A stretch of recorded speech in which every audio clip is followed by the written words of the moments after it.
ಇವತ್ತಿನ ಭಾರತದ ರಕ್ಷಣೆ ಏನಾದರೂ ಆಗಿದ್ರೆ ಆ ಕಾಲದಲ್ಲಿ ಅವರಿಂದ 10 ಜನ ಸಿಖ್ ಗುರುಗಳು ಎಂತೆಂತಹ ಕರವೀರ ಪೀಠಮಿನ ಶಂಕರಾಚಾರ್ಯರಾಗಿದ್ದರು. 4.5 ವರ್ಷ ಗುರು ಮತ್ತು ಭಗವತಿ ಎರಡು ಒಂದೇ ಅಂತಂದರೆ ಆ ಅನುಭವ ಆಗುತ್ತೆ ನಮಗೆ ಗುರುವಿನ ಜೊತೆ ಇದ್ದಾಗ. ಮತ್ತು ಋಷಿ ಮುನಿಗಳೆಲ್ಲರೂ ಇವತ್ತಿಗೂ ಜಾಗೃತ ಸ್ಥಿತಿನಲ್ಲಿ ಇದ್ದಾರೆ.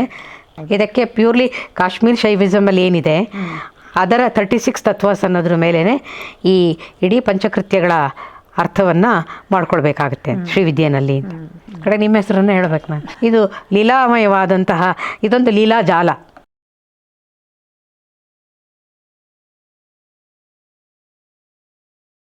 ಅದನ್ನು ಕ್ವಾಲಿಫೈ ಮಾಡಲೇಬೇಕು ನಾನು, ದಕ್ಷಿಣ ಸಂಪ್ರದಾಯ ಮತ್ತು ಇದು ಅಂದರೆ.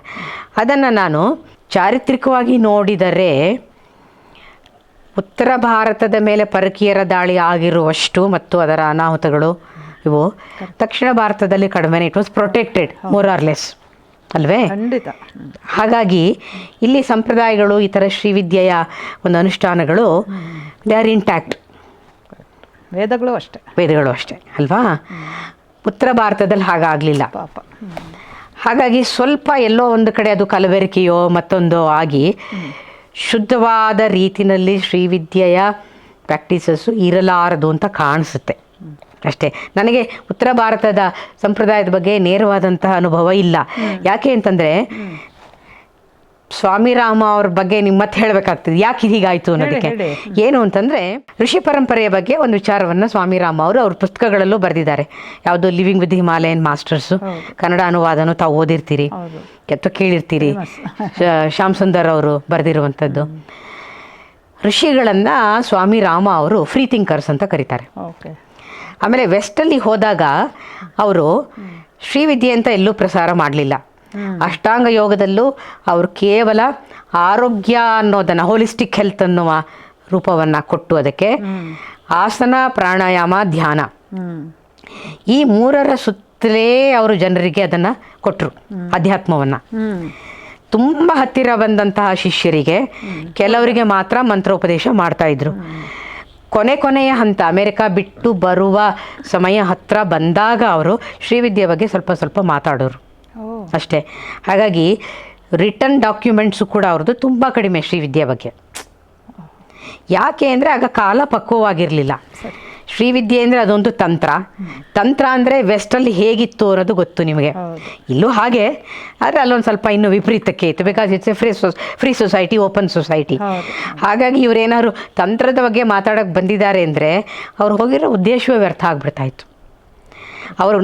ಅವರ ಗುರುಗಳು ಬೆಂಗಾಲಿ ಬಾಬಾ ಅವರು ಅವ್ರನ್ನ ಕಳಿಸ್ಕೊಟ್ಟಿದ್ದೆ ಏನು ಅಂತಂದರೆ ಪೌರಾತ್ಯದ ಜ್ಞಾನ, ಪಾಶ್ಚಿಮಾತ್ಯದ ವಿಜ್ಞಾನ, ಈ ಎರಡರ ಕೊಂಡಿಯನ್ನು ನೀನು ಬೆಸಿಬೇಕು. You have to create that bridging the gap between these two. Swami Vivekananda ಅದನ್ನು ನೀನು ಮಾಡಬೇಕು ಅಂತ ಕಳಿಸಿದ್ದವರು.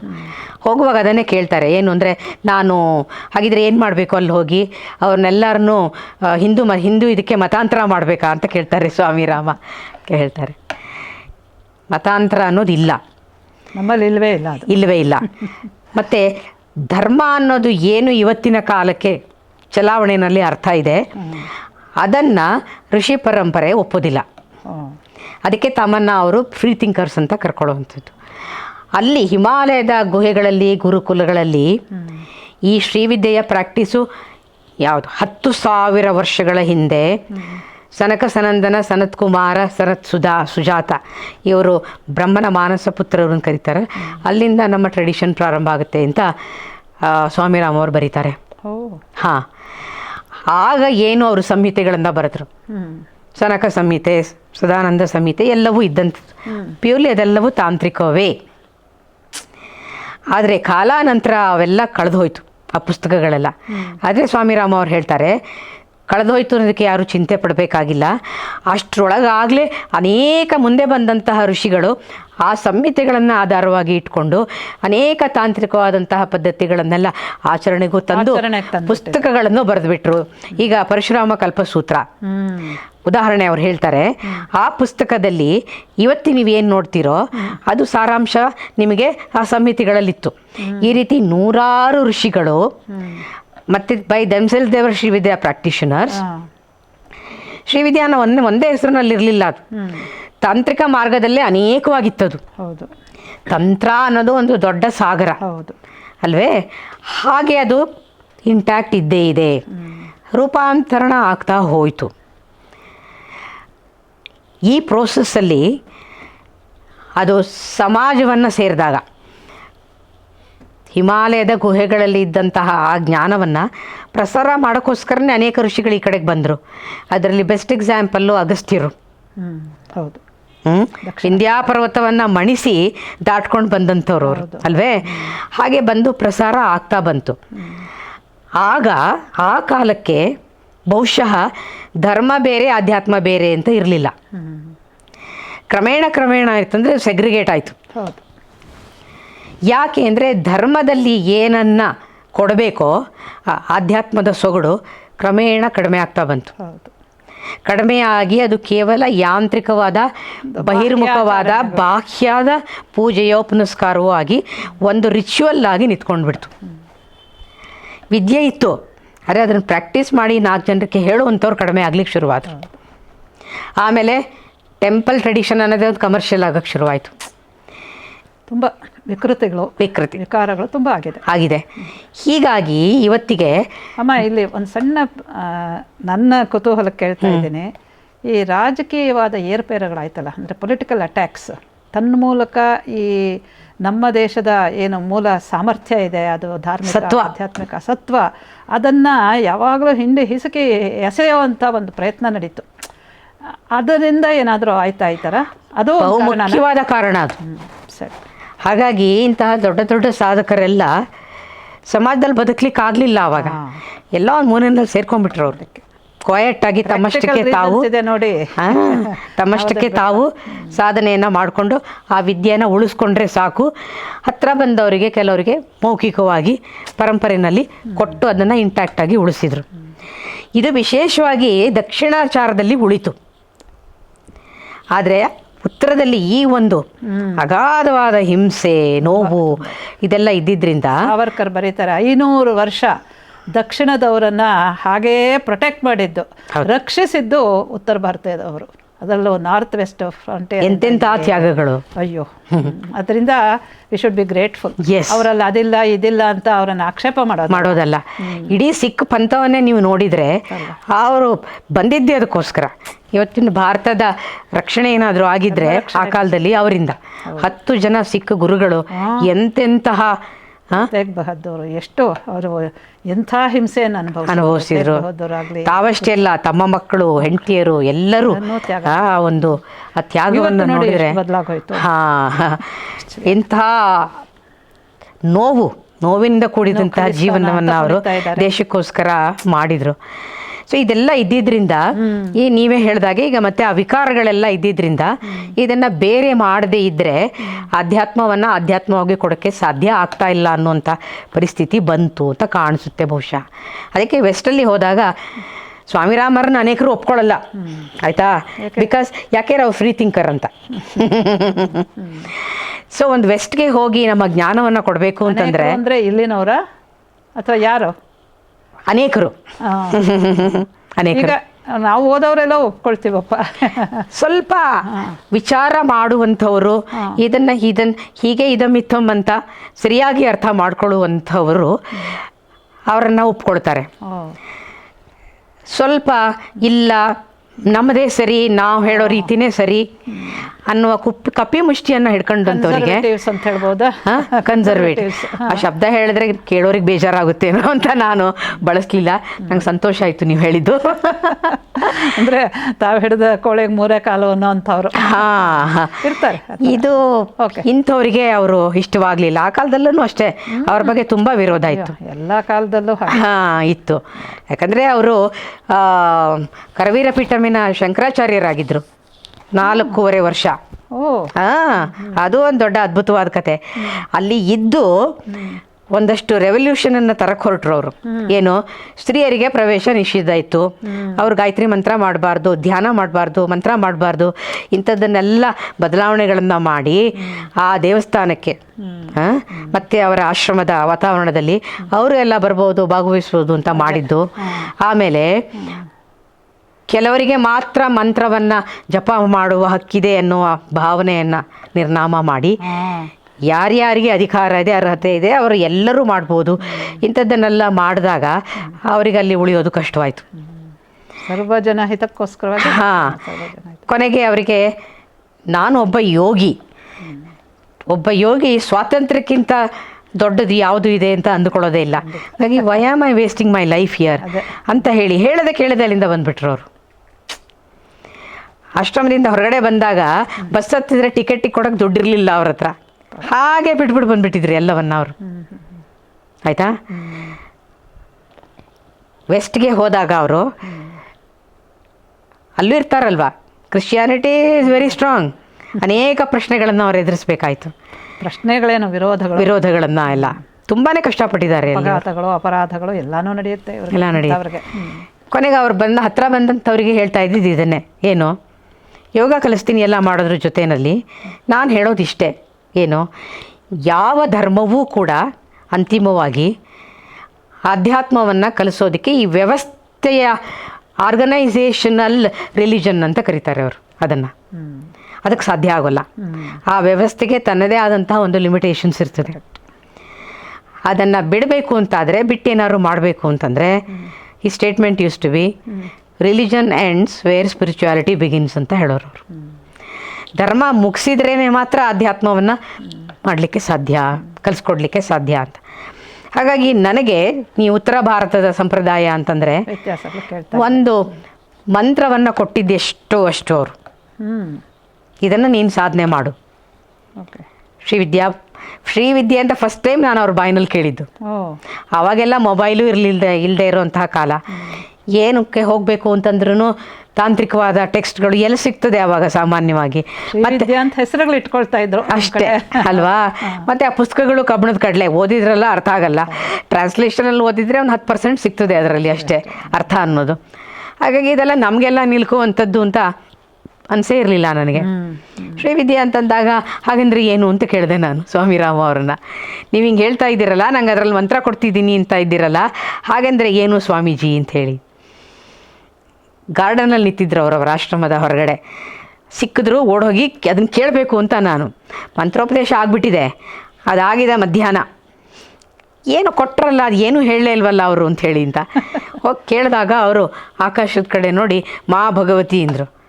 ಇನ್ನೂ ಕಾಂಪ್ಲಿಕೇಟ್ ಆಗೋಯ್ತಲ್ಲ ಅಂತ ನಾನು ಅಂದ್ಕೊಂಡೆ. ಆಮೇಲೆ ನನ್ನ ಕಡೆ ನೋಡಿಬಿಟ್ಟು ಅವ್ರು ಹೇಳಿದ್ದು, ಯಾವ ಪುಸ್ತಕಗಳಲ್ಲೂ ಸಿಕ್ಕೋದಿಲ್ಲ ಈ ಮಾತು. ಅದಕ್ಕೆ ಹೇಳಿದ್ದು, ಒಬ್ಬ master only can speak like this ಅಂತ. ಅದಕ್ಕೆ ಆ ಮಾತುಗಳನ್ನೆಲ್ಲ ಕೇಳಿದ್ಮೇಲೆ ಮಾತು ಬೆಳಕು ಅನಿಸಿದ್ದು ನನಗೆ. Srividya is that knowledge by knowing which you don't have to know anything else. ಪರಾವಿದ್ಯಾ ಫೈನಲ್ ಸ್ಟೇಟ್ಮೆಂಟ್. ಅಷ್ಟು ದೊಡ್ಡದಾಯಿತು, ಹೀಗೆ ಹೇಗಪ್ಪ ಕಲಿಯೋದು ಇದನ್ನು ಅನ್ನೋ ಪ್ರಶ್ನೆ ನನಗೆ. ಕೇಳಿದೆ, ಭಗವತಿ ಸಿಖಾಯೇಗಿ ತುಮೆ. ಆ ಹಂತದಲ್ಲಿ ಮೊದಲನೇ ಭೇಟಿ ನನಗೆ ಅವ್ರದ್ದು, ಎರಡನೇ ಭೇಟಿ ಮೇಲೆ ಎಷ್ಟು ಕೃಪೆ ಅವ್ರಿಗೆ. ಅಂತ ನಿಜವಾಗ್ಲೂ ಪುಣ್ಯಾತ್ಮರು ನೀವು. ಏನೋ ಜನ್ಮಾಂತರದ್ದು ಇರಬೇಕು. ಅವ್ರು ಹಾಗೆ ಹೇಳಿದಾಗ ನನಗೆ ಅವರು ಸಾಕ್ಷಾತ್ ಭಗವತಿ ಅಂತ ಗೊತ್ತಿರಲಿಲ್ಲ. ಗುರು ಮತ್ತು ಭಗವತಿ ಎರಡು ಒಂದೇ ಅಂತಂದರೆ ಆ ಅನುಭವ ಆಗುತ್ತೆ ನಮಗೆ ಗುರುವಿನ ಜೊತೆ ಇದ್ದಾಗ. ಅದು ಲೇಟರ್ ಸ್ಟೇಜಸಲ್ಲಿ ನನಗಾಗಿತ್ತು. ನನಗೆ ಅವರನ್ನು ಮೈಸೂರು ಗುರುಗಳು ಅಂತಲೇ ಕರಿತಾ ಇದ್ದಿದ್ದು ಬೇರೆಯವ್ರ ಹತ್ರ ಹೇಳುವಾಗ. ಎಲ್ರಿಗೂ ರಾಸ ಗುರುಗಳು ಅಂದರೆ ಗೊತ್ತಾಗ್ತಿರ್ಲಿಲ್ಲ ಅಲ್ವಾ. ನಮ್ಮ ಸರ್ಕಲಲ್ಲಿ ಅವ್ರಿಗೆ ಮೈಸೂರು ಗುರು ಅಂತಲೇ ನಾನು ನಾಮಕರಣ ಮಾಡಿದ್ದು. ಸೊ ಮೈಸೂರು ಗುರುಗಳ ಹತ್ರ ಹೋದಾಗ ಅಂತಲೇ ನಾನು ಹೇಳ್ತಾ ಇದ್ದೆ. ಪುಸ್ತಕದಲ್ಲೂ ನಾನು ಹಾಗೇ ಬರೆದಿರೋದು. ಅವ್ರ ಹತ್ರ ಇದ್ದಾಗಲಂತೂ ಕೊನೆಯಲ್ಲಿ ನನಗೆ ಅರ್ಥವಾಗಿತ್ತು ಅವರು ಜೀವನ್ಮುಕ್ತರು ಅಂತ. ಜೀವನ್ಮುಕ್ತ ಅಂತ ಪುಸ್ತಕದಲ್ಲಿ ಓದ್ತೀವಿ ನಾವು. ಆಮೇಲೆ ನೀವು ಜನಕ ಮಹಾರಾಜನನ್ನು ಜೀವನ್ಮುಕ್ತ ಅಂತ ಕರಿತೀವಿ. He was a living embodiment of ಜೀವನ್ಮುಕ್ತ ಸ್ಟೇಟ್. ಅದು ಹೇಗೆ ಅಂತಂದರೆ, ಅದೇ ಸಮಯದಲ್ಲಿ ನನಗೆ ಗುರುಗಳು ಇಂಡೈರೆಕ್ಟಾಗಿ, ಅವಾಗ ಅವರಿಗೆ ಸ್ವಲ್ಪ ಮಾತಿಂದು ಸಮಸ್ಯೆ ಆಗಿತ್ತಲ್ಲ, ಮಾತು ತುಂಬ ಕಡಿಮೆ ಆಡ್ತಿದ್ರು. ಆಮೇಲೆ ಮಾತೇ ಆಡ್ತಿರ್ಲಿಲ್ಲ ಅವರು. ಥ್ರೋಟ್ ಪ್ರಾಬ್ಲಮ್ ಆಗಿತ್ತು ಅವರಿಗೆ. ಸ್ವಲ್ಪ ಸ್ವಲ್ಪ ಮಾತಾಡ್ತಾ ಇದ್ದ ಹಂತದಲ್ಲಿ ನೀನು ಶಿವಸೂತ್ರ ಓದ್ತಾ ಇದೆ ಅಲ್ವಾ ಅಂದರು. ನಾವು ಓದ್ತಿದ್ದೀನಿ ಅಂತ ಅವ್ರಿಗೇನು ಹೇಳಿರಲಿಲ್ಲ ನಾನು, ಆಯಿತಾ. I was juggling with that, ಹೇಗೆ ಏನು ಅಂತೆಲ್ಲ. ಓದ್ತಾ ಇದೆಯಲ್ವಾ, ಹೇಗನ್ಸುತ್ತೆ ಅಂದರು. ನಾನಂದೆ ಮಾತೃಕಾ ಚಕ್ರದ್ದು ಓದ್ತಾ ಇದ್ದೀನಿ, ತುಂಬ ಚಾಲೆಂಜಿಂಗ್ ಗುರುಗಳೇ, ಓದಿದಾಗ ಏನೋ ಅರ್ಥವಾಗಿದೆ ಅನಿಸುತ್ತೆ, ಅದು ಇಷ್ಟೇ ಅಲ್ಲ ಅಂತ ಅನಿಸುತ್ತೆ. ಪುಸ್ತಕ ಮುಚ್ಚಿಟ್ರೆ ಏನಪ್ಪ ಇದು, ಏನೂ ಗೊತ್ತಾಗ್ತಾ ಇಲ್ಲ ಅಂತ ಅನ್ನಿಸ್ತಾ ಇದೆ ಅಂತಂದೆ. ಹೀಗೆ ನನ್ನನ್ನು ದೀರ್ಘವಾಗಿ ನೋಡಿದರು. ಹೌದಾ ಅಂದ್ಬಿಟ್ಟು ನಕ್ಕರು. ನಂಗೆ ಗೊತ್ತಾಯ್ತು ಏನೋ ಆಯಿತು ಅಲ್ಲಿ. ಅಷ್ಟೊತ್ತಿಗೆ ಸಾಕಷ್ಟು ಅನುಭವಗಳಾಗಿತ್ತು ಅವ್ರ ಜೊತೆಯಲ್ಲಿ. ಹಾಂ, ಅದಕ್ಕೆ ನಾನಂದೆ ಸರಿ ಗುರುಗಳೇ, ಇವತ್ತು ಹೋಗಿ ನಾನು ಮತ್ತೊಮ್ಮೆ ಹೊಸದಾಗಿ ಓದ್ತೀನಿ, ಈ ಸತಿ ಓದಿದ್ರೆ ನನಗೆ ಅರ್ಥ ಆಗುತ್ತೆ ಅಂತ ಕಾಣಿಸುತ್ತೆ ಅಲ್ವಾ ಅಂದೆ ಅವ್ರುಗಳಿಗೆ. ನಕ್ಕರು ಅಷ್ಟೇ ಅವರು. ನಾನು ಅವ್ರನ್ನ ಅಖಿಲಾಂಡ ಕೋಟಿ ಬ್ರಹ್ಮಾಂಡ ನಾಯಕ ಅಂತಲೇ ಕರಿತಾ ಇದ್ದಿತ್ತು ಗುರುಗಳನ್ನು. ಹಾಸ್ಯವಾಗಲ್ಲ, ತುಂಬ ಪ್ರೀತಿಯಿಂದ ಭಕ್ತಿಯಿಂದ. ಅದನ್ನು ಕೇಳಿಬಿಟ್ರೆ ಅವ್ರು ಹಾ ಹಾ ಹಾ ಹಾ ಹಾ ನಕ್ಬಿಡೋರು ನನಗೆ. ಆಮೇಲೆ ಸ್ವಲ್ಪ ದಿವಸ ಆದಮೇಲೆ ಅವರು ನಾನು ಕರೆದ ತಕ್ಷಣ ತುಂಬ ಸೀರಿಯಸ್ಸಾಗಿ ತಗೊಂಡು ತಾನು ಅದೇನು ಅನ್ನೋದನ್ನು ನನಗೆ ತೋರಿಸೋರು. Everything in silence. ಹಾಗೆ ನೀನು ಕರಿತಿದೆಯಲ್ಲ, ಅದು ಹೌದು ಅಂತ ನಾನು ಸುಮ್ಮನೆ ಇದ್ದರೆ ಆಗಲ್ಲ ಅಲ್ವಾ, ನಿನಗದು ಅನುಭವಕ್ಕೆ ಬರಬೇಕಲ್ವಾ, ನೀನು ಅಷ್ಟು ನಂಬಿಕೆ ಇಟ್ಟು ನನ್ನನ್ನು ಹಾಗೆ ಕರಿತಾ ಇದೆಯಲ್ಲ ಅಂತ ಹೇಳಿ ಅರ್ಥನೂ ತೋರಿಸ್ಬೇಕು. ಹೀಗೆ ಒಂದು ದಿವಸ ಅವರು ಒಳಗಡೆಯಿಂದ ದೇವ್ರ ಮನೆಯಿಂದ ಪೂಜೆ ಮುಗಿಸ್ಕೊಂಡು ಬಂದರು. ಆಗಲೇ ಅವ್ರು ವೀಲ್ಚೇರಲ್ಲಿದ್ದರು. ವೀಲ್ಚೇರಲ್ಲೇ ಹೀಗೆ ಬಂದರು. ನಾನು ಹೊರಗಡೆ ಕೂತ್ಕೊಂಡು ವೆಯ್ಟ್ ಮಾಡ್ತಾ ಇದ್ದೆ ಅವರಿಗೆ. ಆಶ್ರಮಕ್ಕೂ ಕರೆಸಿದ್ರಲ್ಲ? ಹಾಂ, ಇದ್ದಾಗ ನನ್ನನ್ನು ಕರೆದಿದ್ರೆ. ನನಗೆ ನೆನಪಿದೆ ನನಗೆ. ಎಷ್ಟು 3-4 ವರ್ಷ ಆಯ್ತೇನಲ್ಲ? ಆಯಿತು. ಹಾಂ, ಇಲ್ಲ ಇನ್ನು ಜಾಸ್ತಿ ಆಯಿತು. ಅದಾಗಿ ನೆಕ್ಸ್ಟ್ ಇಯರೇ ಅವರು ಶರೀರ ಬಿಟ್ಟಿದ್ದು. ಕೋವಿಡ್ ಆದಮೇಲೆ. ಕೋವಿಡ್ಗೂ ಮುಂಚೆ. ಅದೇ 18ರಲ್ಲಿ. 18ರಲ್ಲಿ 360 ಮಯೂಖಗಳ ಬಗ್ಗೆ ಶ್ರೀವಿದ್ಯಾ ಮಾತಾಡುತ್ತೆ. ಭಗವತಿಯ 360 ಮಯೂಖಗಳ ಬಗ್ಗೆ. ಕಿರಣಗಳು ತಾನೆ ಮಯೂಖ ಅಂದರೆ. ಅದನ್ನು ಅವರಲ್ಲಿ ನಾನು ಕಂಡೆ ಅವ್ರು ಹಿಂಗೆ ಬಂದಾಗ. ಎಷ್ಟು ಅಂದರೆ ಎಷ್ಟು ಭಾವೋದ್ವೇಗದಲ್ಲಿದ್ದೆ ಅಂದರೆ ಕಣ್ಣಲ್ಲಿ ನೀರು. ಅದನ್ನು ಹೇಳಿದೆ ಗುರುಗಳಿಗೆ ಹೀಗೆ. ಅವರು ಸರಿ ಇಟ್ಕೋ, ಒಳ್ಳೇದಾಗಲಿ ನಿನಗೆ. ಯಾರಿಗೂ ಬಿಟ್ಕೊಟ್ಟಿರಲಿಲ್ಲ ಅವರು. ಜೀವನ್ ಮುಕ್ತ ಸ್ಟೇಟ್ ಅಂದರೆ ಏನು ಅಂತ ಅರ್ಥ ಆಗುತ್ತೋ ಅವ್ರಿಗೆ ಬಿಟ್ಕೊಡ್ತಾರೆ. ಏನು ಪ್ರಯೋಜನ ಅಲ್ವಾ? ಆಗ ಆ ಶಿವಸೂತ್ರವನ್ನು ನಾನು ಓದ್ತಾ ಇದ್ದ ಕಾಲದಲ್ಲೇ ಲಾಸ್ಟ್ ಚಾಪ್ಟರ್ಸಲ್ಲಿ ಜೀವನ್ಮುಕ್ತನ ಲಕ್ಷಣಗಳೇನು ಅಂತೆಲ್ಲ ಇದೆ ಅದರಲ್ಲಿ. ಇಂಥ ಕೋಇನ್ಸಿಡೆನ್ಸ್ ನೋಡಿ ಅದು. ಅದು ಓದ್ಕೊಂಡು ಆ ವಾರ ನಾನು ಅದನ್ನು ಒಂದು ಸ್ವಲ್ಪ ಹೀಗೆ ಹಾಗೆ ಅಂತ ಮನಸ್ಸಿನಲ್ಲಿ ವಿಮರ್ಶೆ ಮಾಡಿಕೊಂಡು ಅಲ್ಲಿ ಹೋದರೆ ಅಲ್ಲಿ ಅವರ ಡೆಮಾನ್ಸ್ಟ್ರೇಷನ್ ಇರ್ತಾಯಿತ್ತು. ಅದನ್ನೇ ಹೇಳೋದು, ಇದನ್ನು ಹೇಗೆ ಹೇಳೋದು ನಾನು ಶ್ರೀವಿದ್ಯೆ ಅಂತಂದರೆ, ಇದನ್ನು ಎಲ್ಲವೂ ರಹಸ್ಯಾತ್ಮಕ, ಅರ್ಥವಾದರೆ ಆಯಿತು, ಇಲ್ಲ ಅಂದರೆ ಇಲ್ಲ, ಶಬ್ದಗಳಿಗೆ ನಿಲ್ಕೋದಿಲ್ಲ ಅಂಥೇಳಿ ಅಂತೇಳಿ. ಒಬ್ಬ ಜೀವನ್ ಮುಕ್ತ ಅಂತಂದರೆ ಯಾವ ನಿರ್ಲಿಪ್ತ ಅಂತ ಹೇಳೋಣವಾ? ಆ ಶಬ್ದ ಸಾಕಾಗೋದಿಲ್ಲ ಅಂತ ಅನಿಸುತ್ತೆ. ಅಥವಾ ಭಗವದ್ಗೀತೆಯಲ್ಲಿ ಟ್ರಾನ್ಸ್ಲೇಟ್ ಇಟ್. ಹಾಂ, ಶ್ರೀ ಕೃಷ್ಣ ವರ್ಣಿಸ್ತಾನಲ್ಲ ಆ ಒಂದು ಎಂಥ ಪ್ರಜ್ಞಾಸ್ಥಿತಿ, ಅಲ್ಲ ಇದು ಸಾಂಖ್ಯ ಯೋಗದಲ್ಲ, ಕೊನೆಯ ಹಂತದಲ್ಲಿ ಹೇಗೆ ಇರ್ತಾನೆ ಅಂತ ಹೇಳಿ ಅಂತ ಸಮಾಧಿ ತಕ್ಷಣಕ್ಕೆ ಇನ್ನೊಂದು ಶಬ್ದ ಇದೆ.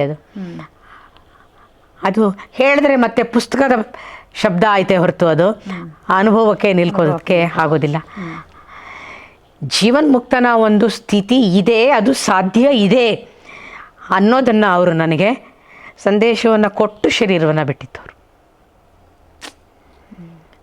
ಹೀಗೆ ಮಾತಿನಲ್ಲಿ ಅವರು ಬೇರೆ ಶಿಷ್ಯ ನಿಮ್ಮ ಹಾಗೆ ಅವರನ್ನು ಅರಿತುಕೊಂಡವರು ಯಾರಾದರೂ ಇದ್ರ? ನನಗೆ ಗೊತ್ತಿಲ್ಲ. ಮತ್ತು ನಾನು ಬೆಂಗಳೂರಿನೊಳಗಿದ್ದರಿಂದ ಮೈಸೂರಿನವರು ಅವ್ರನ್ನ ಭೇಟಿ ಮಾಡಿದಷ್ಟು ಗುರುಗಳನ್ನು ಮಾಡೋದು ಕಷ್ಟವೇ ಇತ್ತು ನನಗೆ. ಆದರೆ ಕೊನೆಯ ಹಂತದಲ್ಲಿ ನನಗೆ ಅರ್ಥ ಆಗ್ಲಿಕ್ಕೆ ಶುರುವಾಯಿತು. ಅವ್ರು ನನ್ನನ್ನು ಕರೆಸ್ಕೊಳ್ತಾ ಇದ್ದಾರೆ ಮೌನದಲ್ಲಿ ಅಂತ. ನಾನು ಆಶ್ರಮದಲ್ಲೇ ಇರ್ತಾ ಇದ್ದೆ ಅಲ್ವಾ, ಪಟ್ಟಾಭಿಯವ್ರು ಹೋದ್ಮೇಲೆ ಅಲ್ಲಿಂದ ಹಾಫ್ ದ ಡಿಸ್ಟೆನ್ಸ್ ಆಲ್ಮೋಸ್ಟ್ ಮೈಸೂರಿಗೆ ಹತ್ರ. ನೀವು ಪಟ್ಟಾಭಿಯವ್ರ ಬಗ್ಗೆನೂ ಸ್ವಲ್ಪ ಹೇಳಿ. ಹಾಂ, ಏನೇನು ಹೇಳೋದೋ ಗೊತ್ತಿಲ್ಲ, ಎಲ್ಲ ಹೇಳಿ. ಹಾಗೆ ಬೆಳಗ್ಗೆ ಏನಿಲ್ಲ, ಕೆಲಸದಲ್ಲಿ ಇದರಲ್ಲಿ ಮಗ್ನಳಾಗಿರ್ತಿದ್ದೆ. ಒಂದು 11 ಗಂಟೆ ಆಗ್ತಾ ಇದ್ದ ಹಾಗೇನೆ ಅಯ್ಯೋ ಗುರುಗಳನ್ನು ನೋಡಬೇಕು. It is to be an inner call. ಸೀದಾ ಹೋದರೆ ಅಲ್ಲಿ ಅವರು ಕುರ್ಚಿ ಮೇಲೆ ಕೂತ್ಕೊಂಡು ವೆಯ್ಟ್ ಮಾಡ್ತಾ ಇರೋಂಗೆ ಅನ್ನಿಸ್ತಾ ಇರ್ತಿತ್ತು. ಅವ್ರ ಮಗ ಬಂದು ಹೇಳೋರು, ಅಯ್ಯೋ ಜ್ಯೋತಿ, ನಿನ್ನೆ ಮೊನ್ನೆ ಎಲ್ಲ ತುಂಬ ಹುಷಾರಿರಲಿಲ್ಲ ಕಣಮ್ಮ, ಇವರಿಗೆ ಮಲಗದಲ್ಲಿಂದ ಎದ್ದೇ ಇಲ್ಲ, ನೋಡಿ ಇವತ್ತು ಹೆಂಗೆ ಚೇತರಿಸ್ಕೊಂಡು ಕೂತ್ಬಿಟ್ಟಿದ್ದಾರೆ, ನೀನು ಬರ್ತೀಯಾ ಅಂತೇಳಿ. ಇಲ್ಲಪ್ಪ ನಾನು ಬರ್ತೀನಿ ಅಂತ ಹೇಳಿರಲಿಲ್ಲ, ಹಂಗೆ ದಿಢೀರಂತ ಬಂದಿದ್ದು. ಹೌದಾ, ಬಟ್ ಹೇಳ್ತಾ ಇದ್ರು ಈಗ ಜ್ಯೋತಿ ಬರ್ತಾಳೆ ಅಂತ. ನೋಡಿ ಎಷ್ಟು ಖುಷಿಯಾಗಿ ರೆಡಿಯಾಗಿ ಕೂತ್ಕೊಂಡ್ಬಿಟ್ಟಿದ್ದಾರೆ ನಮ್ಮಪ್ಪ ಅಂತ ಹೇಳೋರು ಅವರು. ಆಮೇಲೆ ನಾನು ಬರೀ ಹುಷಾರಿ ಇರ್ತಿರ್ಲಿಲ್ಲ, ಆಂತರಿಕ ವ್ಯವಸ್ಥೆಗಳು ಬಾಹ್ಯಕ್ಕೇನೋ ಗೊತ್ತಾಗೋದಿಲ್ಲ ಅಂತ ಹೇಳಿ ಅಂತ. ಆಮೇಲೆ ನನಗೇನು ಅನಿಸ್ತಾ ಇತ್ತು ಕೊನೆಯಲ್ಲಿ ಅಂತಂದರೆ, ಏನೋ ಗುರುಗಳ ಕಡೆಗೆ ತಿರುಗ್ತಾ ಇದೆ ಮಾತು. ಒಂದು ಕೇಳಿದ್ದೆ ಅವರಿಗೆ ಅವ್ರನ್ನ ನೋಡೋಕ್ಕೆ ಬರೋರು ನಿರಂತರವಾಗಿ ಜನ ಇರೋರು. ನಿಮಗೂ ಗೊತ್ತು, ಒಂದು ಕಾಲದಲ್ಲಿ ಅವ್ರು ಮ್ಯೂಸಿಕಾಲಜಿಸ್ಟ್ ಆಗಿದ್ದಾಗ, ಡಾನ್ಸಿಯಾಲಜಿಸ್ಟು. ಶ್ರೀವಿದ್ಯಾ ಶಿಷ್ಯರಂತೂ ಯಾವಾಗಲೂ ಬರೋ, ನಾನು ಯಾವಾಗ ಹೋದ್ರೂ ಮನೆ ತುಂಬಿರೋದು, ಜನ ಇದ್ದೇ ಇರೋರು, ಅವ್ರನ್ನ ಬಯಸಿ ಅವ್ರ ಜೊತೆ ಕೂತ್ಕೋಬೇಕು ಅಂತ ಬರುವಂಥವ್ರು. ಆಮೇಲೆ ಏನಾಯಿತು, ಅವ್ರ ಆರೋಗ್ಯ ತುಂಬ ಕೆಟ್ಟು ಹೋಗಿದ್ದರಿಂದ ಮನೆಯಲ್ಲಿ ಸ್ವಲ್ಪ ಅವಾಯ್ಡ್ ಮಾಡೋರು ಬಾಕಿಯವರೆಲ್ಲ. ಅಂದರೆ ಎಲ್ರಿಗೂ ಬರೋದಕ್ಕೆ ಅವಕಾಶ ಮಾಡ್ತಿಲ್ಲ, ಯಾಕಂದರೆ ಅವ್ರಿಗೆ ತುಂಬ ರೆಸ್ಟ್ಲೆಸ್ ಆಗಿಬಿಡ್ತಾರೆ ಅಂಥೇಳಿ ಅಂತ. ಆದರೆ ಗುರುವಿನ ಅನುಗ್ರಹ, ಗುರುವಿನ ಇಚ್ಛೆ, ನನಗೆ ಹೋದರೆ ಅಲ್ಲಿ ಕೂತ್ಕೊಳ್ಳೋಕ್ಕಾಗ್ತಾಯಿತ್ತು, ಯಾರೂ ಬೇಡ ಅಂತಿರಲಿಲ್ಲ. ಆಮೇಲೆ ಅವ್ರ ಮಗ ಹೇಳೋರು, ಜ್ಯೋತಿ ಬಂದಿದ್ದಾಳೆ ಅಂತಂದ್ಬಿಟ್ರೆ ನಮ್ಮ ತಂದೆಯ ರೀತಿ ನೀತಿಗಳೇ ಬದಲಾಗ್ಬಿಡುತ್ತೆ, ಎಷ್ಟು ಖುಷಿಯಾಗಿ ಕೂತ್ಕೊಂಡಿದ್ದಾರೆ ನೋಡಿ, ಅವ್ರಿಗೆ ಹುಷಾರಿಲ್ಲ ಅಂತ ಯಾರು ಹೇಳೋಕ್ಕೆ ಸಾಧ್ಯ ಅಂತ ಹೇಳೋರು ಅವರು. ಸೊ ನಾನು ಹೋದರೆ ನನಗೂ ಸಂಕೋಚ ಆಗೋದು ಕೆಲಸ ಸರಿ. ಆ ವಯಸ್ಸು 90+ ಪ್ಲಸ್ ಅವ್ರಿಗೆ ಅಷ್ಟೊಂದು ಅನಾರೋಗ್ಯ ಇರುವಾಗ ನಾನು ಹೋಗ್ತೀನಲ್ಲಪ್ಪ ಅಂಥೇಳಿ ಒಂದು ದಿವಸ ಕೇಳಿದೆ ನಾನು ಗುರುಗಳನ್ನು, ಐ ಫೀಲ್ ವೆರಿ ಗಿಲ್ಟಿ ಗುರುಗಳೇ, ಈ ಥರ ನಿಮಗೆ ಶರೀರಕ್ಕೆ ಶ್ರಮ ಆಗುತ್ತೆ ಈ ಥರ ಕೂತ್ಕೊಂಡ್ರೆ, ತಪ್ಪೋ ಸರಿನೋ ನಾನು ಮಾಡ್ತಿರೋದು ಗೊತ್ತಾಗಲ್ಲ, ಆದರೆ ನಾನು ಯಾಕೆ ಬರ್ತೀನಿ ಅಂತ ನನಗೆ ಪ್ರಾಮಾಣಿಕವಾಗಿ ಗೊತ್ತಿಲ್ಲ ಅಂತ ನಾನು ಹೇಳಿದೆ ಗುರುಗಳಿಗೆ. ನಕ್ಬಿಟ್ಟು, ಬರ್ತಾ ಇದೆಯಾ ತಾನೇ, ಸರಿ ಬಿಡು, ಮತ್ತ್ಯಾಕೆ ಅದ್ರ ಬಗ್ಗೆ ಯೋಚನೆ ಮಾಡ್ತೀಯಾ, ನೀನು ಮಾಡ್ತಾ ಇರೋ ಸರಿಯಾಗಿದೆ, ಗಿಲ್ಟ್ ಫೀಲ್ ಮಾಡಬೇಡ, ಈ ರೀತಿಯೆಲ್ಲ ಮಾತಾಡೋರು. ಆಮೇಲೆ ನನಗೆ ಅನಿಸೋದು, ಅವರು ಬಹುಶಃ ಅವ್ರ ಇಚ್ಛೆ ಪಡದೆ ಹೋಗ್ಲಿಕ್ಕಾಗ್ತಿರ್ಲಿಲ್ಲ. ಆಮೇಲೆ ನಾನು 3 hours 4 hours 5 hours 6 hours ಕೂತಿದ್ರು ಹಾಗೆ ಕುರ್ಚಿನಲ್ಲಿ ಕೂತಿರೋರು, ಏನೂ ವ್ಯತ್ಯಾಸ ಇರ್ತಾ ಇರಲಿಲ್ಲ. ಆ 2 ಕೆನ್ನೆಗಳಲ್ಲಿರೋ ಪಿಂಕ್ ಕೂಡ ಕಡಿಮೆ ಆಗ್ತಿರ್ಲಿಲ್ಲ ಅವ್ರದ್ದು. ನಗು ಮಾಸ್ತಾ ಇರಲಿಲ್ಲ. ಇವರಿಗೆ ಹುಷಾರಿರಲಿಲ್ಲ, ಮಾತಾಡ್ತಾ ಇದ್ರು ನಿಮ್ಮ ಹತ್ರ, ಮಾತಾಡೋರು. ಆಮೇಲೆ ಒಂದು ನನಗೆ ಅನಿಸ್ತಾ ಇದ್ದಿದ್ದು ಆಂತರ್ಯದಲ್ಲಿ ಒಂದು ಇನ್ವಿಸಿಬಲ್ ಫೆನ್ಸನ್ನು ಕ್ರಿಯೇಟ್ ಮಾಡಿದ್ರು ಅವರು ಅಂತ. ಅದೇನು ಅವರಿಗೆ ಅಸಾಧ್ಯವ ಅಂತಂದರೆ ಅದೊಂದು ಸಣ್ಣ ವಿಷಯ. ಅವರಿಗೆ ಯಾರು ವಿಸಿಟರ್ಸ್ ಇರ್ತಾ ಇರಲಿಲ್ಲ. ನಾನು ಸರಿ ಗುರುಗಳೇ, ಇನ್ನು ಬೆಂಗಳೂರಿಗೆ ನಾನು ಬಸ್ ಹಿಡಿದು ಹೋಗಬೇಕು, ಇಲ್ಲ ಆಶ್ರಮಕ್ಕೆ ಹೋಗಬೇಕು ಅಂಥೇಳಿ ಎದ್ದ ಮೇಲೆ ಹೊರಗಡೆ ಬರೋ ಹೊತ್ತಿಗೆ 3-4 ಜನ ಅಲ್ಲಿ ಬರ್ತಾ ಇರ್ತಾರೆ ಒಳಗಡೆ. ಅಲ್ಲಿವರೆಗೂ ದಟ್ಸ್ ಟೈಮ್ಡ್ ಸೋ ವೆಲ್. ಆಮೇಲೆ ಎಷ್ಟೋ ಜನ ಬಂದವರು, ನಾನು 4 ಗಂಟೆಗೆ ನಿಮ್ಮ ಮನೆಗೆ ಬರಬೇಕು ಅಂತ ಹೊರಟಿದ್ದೆ ಗುರುಗಳೇ, ಏನೇನೋ ಕೆಲಸಗಳಾಗ್ಬಿಟ್ಟು ಆಗದೆ ತಡವಾಗಿ ಬಂದು ತಲುಪದೆ, ದಯವಿಟ್ಟು ಕ್ಷಮಿಸಿ ಅನ್ನೋರು. ನಂಗೆ ನಗು ಬಂದ್ಬಿಡೋದು. ವಿತೌಟ್ ಹಿಸ್ ವಿಲ್ ಅವರು ಹಾಗೆ ಮಾಡೋಕ್ಕೆ ಸಾಧ್ಯವೇ ಇಲ್ಲ. ಈಗ ಪರಂಪರೆ ನೀವು ಹೇಳಿದ್ರಿ, ವಿದ್ಯಾರಣ್ಯ ಪರಂಪರೆ ಅಂತ. ಈಗ ರಾಸ ಅವ್ರಿಗೆ ಈ ವಿದ್ಯಾರಣ್ಯ ಪರಂಪರೆ ಹೇಗೆ ಕನೆಕ್ಟ್ ಆಗುತ್ತೆ ಅಂತ ಹೇಳಿ ನೀವು ಹೇಳಿದ್ರಿ. ಇದು ಉತ್ತರದಲ್ಲಿ ಎಷ್ಟೋ ವಿಚಾರಗಳು ನಶಿಸಿ ಹೋಗಿತ್ತು, ದಕ್ಷಿಣದಲ್ಲಿ ಬದುಕಿತ್ತದು ಅಂತ. ಅದಕ್ಕೆ ಕನೆಕ್ಟ್ ಮಾಡಿ ಇವಾಗ. ಈ ಇಬ್ಬರು ಗುರುಗಳು ಇಷ್ಟಪಟ್ಟಿದ್ರಿಂದ ಬಹುಶಃ ನಾನು ಈ ವಿದ್ಯಾರಣ್ಯ ಪರಂಪರೆಯಲ್ಲಿ ಕಲಿಬೇಕು ಅಂತ ಆಗಿದ್ರಿಂದನೇ ನಾನು ಇಲ್ಲಿ ಬಂದು ಜೋಡಿಸ್ಕೊಂಡಿದ್ದಾಯ್ತು. ಹೌದಾ? ಸೊ ಈ ಹಿನ್ನೆಲೆಯಲ್ಲಿ ನನಗೂ ಈ ಪ್ರಶ್ನೆ ಇತ್ತು, ದಕ್ಷಿಣಾಚಾರ ಅಂದ್ರೇನು, ಇದಂದ್ರೇನು. ಕೊನೆಗೆ ಇದೆಲ್ಲಾದರೂ ಒಂದು ಕಡೆ ಇದು ಪರಂಪರೆ ಕೊಂಡಿದೆಯಾ, ಜೋಡಿಸಿದೆಯಾ ಅನ್ನೋ ಪ್ರಶ್ನೆಗಳು ಅನೇಕ ಇರ್ತಾ ಇತ್ತು. ಗುರುಗಳನ್ನು ಅನೇಕ ಸರಿ ಕೇಳಿದ್ರೆ ನಕ್ಬಿಡೋರು ಅವರು.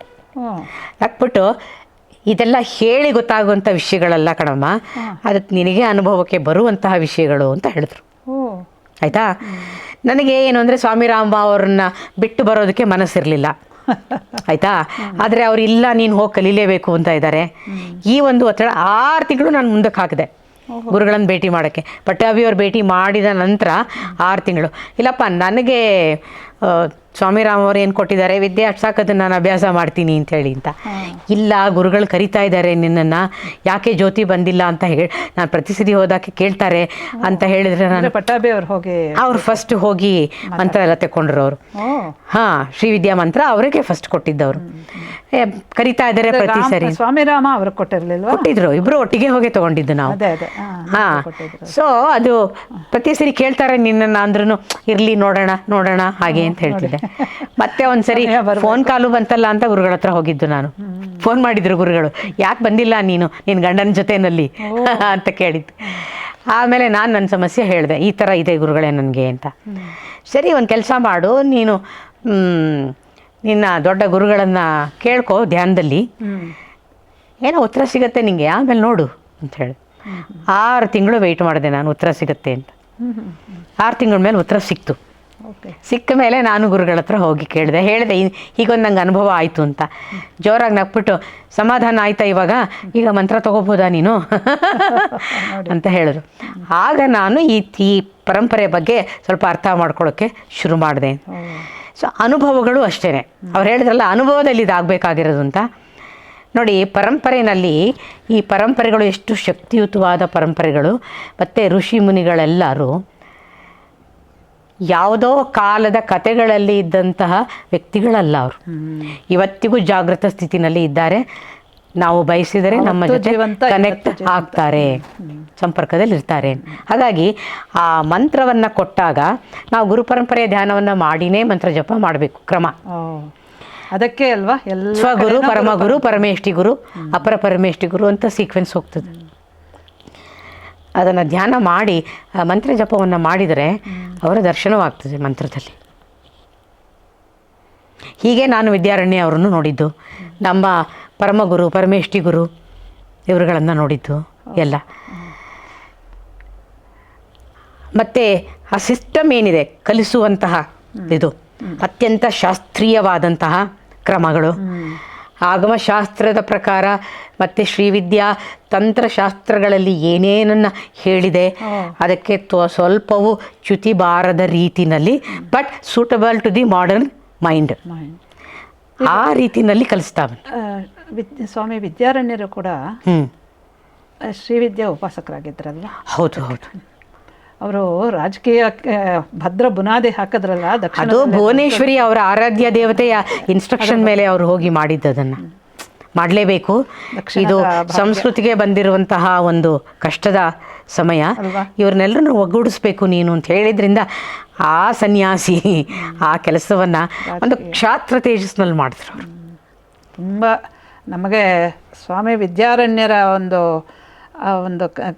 ಇದು ಮಹತ್ ಕಾರ್ಯ ಇದೆಯಲ್ಲ, ಈ ದೇಶನ ಉಳಿಸೋದು ಪರಾಕ್ರಮಣದಿಂದ, ಎಂಥ ಒಂದು ಇವತ್ತೇನಾದ್ರು ಶ್ರೀವಿದ್ಯೆ ಎಲ್ಲ ಉಳಿದಿದೆ ನಾವು ಮಾತಾಡ್ತಾ ಇದ್ರೆ ಜೀವಂತವಾಗಿ. ಅವರ ಒಂದು ಸಂದರ್ಭದಲ್ಲಿ ಒಂದೇ ಒಂದು ಸಣ್ಣ ನನಗೆ ಮನಸ್ಸಿಗೆ ನಿತ್ಯ ನೋವಾಗುತ್ತೆ.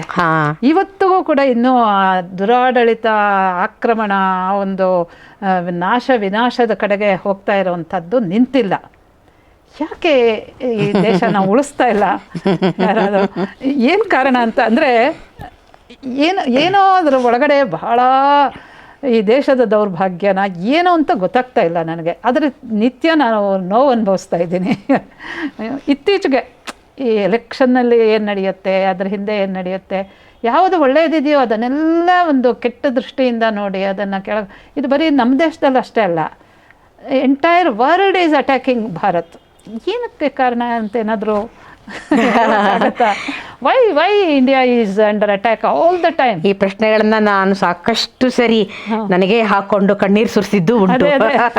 ನಾನು ಅದಕ್ಕೋಸ್ಕರ ಕೇಳಿದ್ದೆ, ಯಾಕಂದ್ರೆ ನೀವು ಕಾಲೇಜಲ್ಲಿದ್ದು ಈ ಪಾಲಿಟಿಕ್ಸ್ ಅನ್ನೆಲ್ಲ. ಆದರೆ ಇಲ್ಲೆಲ್ಲೋ ಒಂದು ಕಡೆ ನಾವು ಲೌಕಿಕವನ್ನ ಪಾರಮಾರ್ಥಿಕಕ್ಕಿಂತ ಸ್ವಲ್ಪ ಬೇರೆ ಮಾಡಿ ಒಂದು ಗೆರೆಯನ್ನು ಏಳಿಲೇಬೇಕಾಗ್ತದೆ. ಇಲ್ಲರಿ ಈ ಪ್ರಶ್ನೆಗೂ ಉತ್ತರ ಸಿಗೋದಿಲ್ಲ. ಆ್ಯಕ್ಚುಲಿ ಈ ಪ್ರಶ್ನೆಗೆ ಉತ್ತರ ಸಿಗೋಕ್ಕಲ್ಲ, ಉತ್ತರವೇ ಇಲ್ಲ. ಯಾಕೆಂದರೆ ನಾವು ತಾರ್ಕಿಕವಾದ ಮನಸ್ಸಿನಿಂದ ಇದು ಹೀಗಿದ್ದರೆ ಹೀಗಾಗಬೇಕು, ಯಾಕೆ ಹೀಗಿಲ್ಲ ಅಂತ ನಾವು ಕೇಳ್ತೀವಿ. ಅದೇ ತಾನೇ ನಿಮ್ಮ ಪ್ರಶ್ನೆ ಹಿಂದೆ ಇರುವಂತಹ ವಿಚಾರಧಾರೆನು. ಅಂದರೆ ಈ ಭಾರತದಲ್ಲಿ ಆಧ್ಯಾತ್ಮಕ್ಕೆ ಏನು ಕೊರತೆ ಇದೆ? ಇಷ್ಟು ಸತ್ವಯುತವಾದಂತಹ ವಿದ್ಯೆ ಇದೆ ಇಲ್ಲಿ. ಅದನ್ನು ಋಷಿ ಮುನಿಗಳ ಇರುವಂತಹ ಒಂದು ಯೋಗ ಭೂಮಿ ಇದು. ಹೀಗೆಲ್ಲ ಇದ್ದು ನಿರಂತರವಾಗಿ ಇಲ್ಲಿ ಈ ರೀತಿ ಅನಾಚಾರಗಳು ಯಾಕೆ ನಡೀತಾ ಇದೆ ಅನ್ನೋ ಪ್ರಶ್ನೆ, ಇದು ತಾರ್ಕಿಕವಾದ ಪ್ರಶ್ನೆ.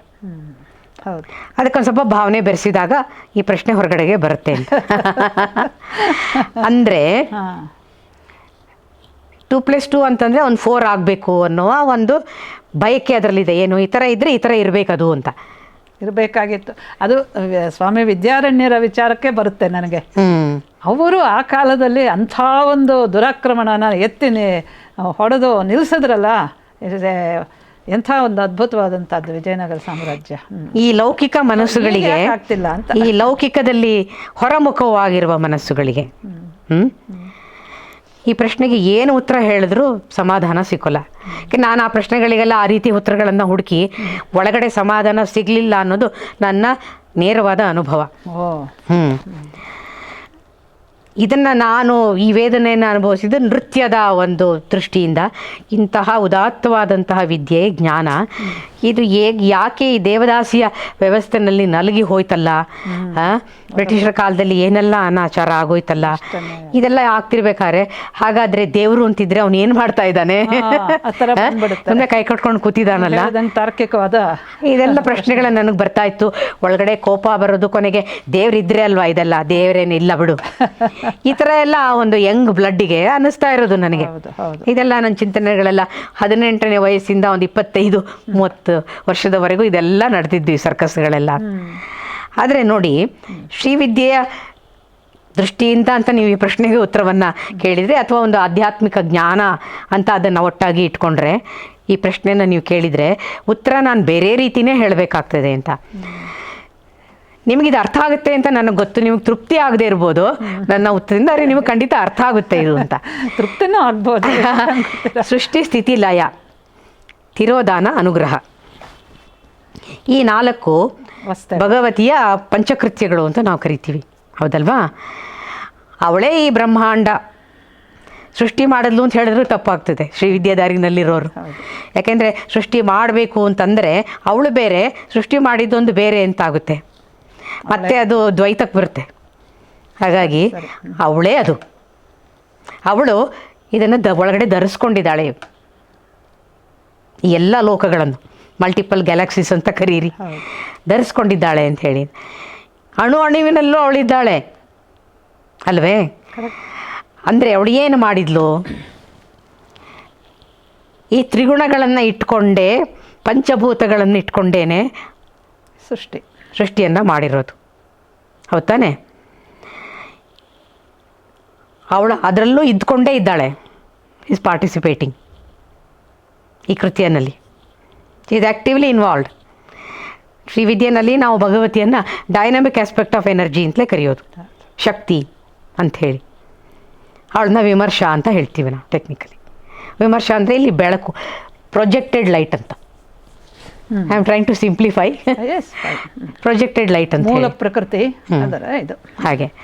ಮತ್ತು ಸಾಂಖ್ಯ ಅದು ಸಾಂಖ್ಯದ ಆಧಾರದ ಮೇಲೆ ಇಲ್ಲ ಶ್ರೀವಿದ್ಯಾ. ಅಲ್ಲಿಂದ ಹೋದಾಗ ನಿಮ್ಮ ಪ್ರಕೃತಿ ಪುರುಷ ಅಂದಾಗ ಮತ್ತೆ ಕನ್ಫ್ಯೂಸ್ ಆಗುತ್ತೆ. ಇದಕ್ಕೆ ಪ್ಯೂರ್ಲಿ ಕಾಶ್ಮೀರ್ ಶೈವಿಸಮಲ್ಲಿ ಏನಿದೆ ಅದರ 36 ತತ್ವಸ್ ಅನ್ನೋದ್ರ ಮೇಲೇ ಈ ಇಡೀ ಪಂಚಕೃತ್ಯಗಳ ಅರ್ಥವನ್ನು ಮಾಡ್ಕೊಳ್ಬೇಕಾಗುತ್ತೆ ಶ್ರೀವಿದ್ಯೆಯಲ್ಲಿ. ಇರಲಿ, ಅದು ಬೇರೆ ವಿಚಾರ. ಪ್ರಕೃತಿ ಅಂತಂದ್ರೇ ತ್ರಿಗುಣಗಳಿಂದ ಮಾಡಿರೋದು. ಈ ತ್ರಿಗುಣಗಳ ನಾಟ್ಯವೇ ಈ ಸೃಷ್ಟಿನಲ್ಲಿ ಇರುವಂಥದ್ದು. ಅದನ್ನು ಯಾವತ್ತೂ 100% ಬ್ಯಾಲೆನ್ಸ್ಡ್ ಪರ್ಫೆಕ್ಟ್ ಲೆವೆಲಲ್ಲಿ ಇಡೋಕ್ಕೆ ಸಾಧ್ಯನೇ ಇಲ್ಲ. ಒಂದು ರಜಸ್ಸು ತಾಂಡವಾಡುತ್ತೆ, ಸತ್ವ ಸ್ವಲ್ಪ ಕೆಳಗಾಗುತ್ತೆ, ಅಥವಾ ಸತ್ವ ಮೇಲಕ್ಕೆ ಬರ್ಬೋದು, ಆಮೇಲೆ ತಮಸ್ಸು ಮಧ್ಯದಲ್ಲಿ ಇಂಟರ್ವ್ಯೂನ್ ಆಗ್ಬೋದು.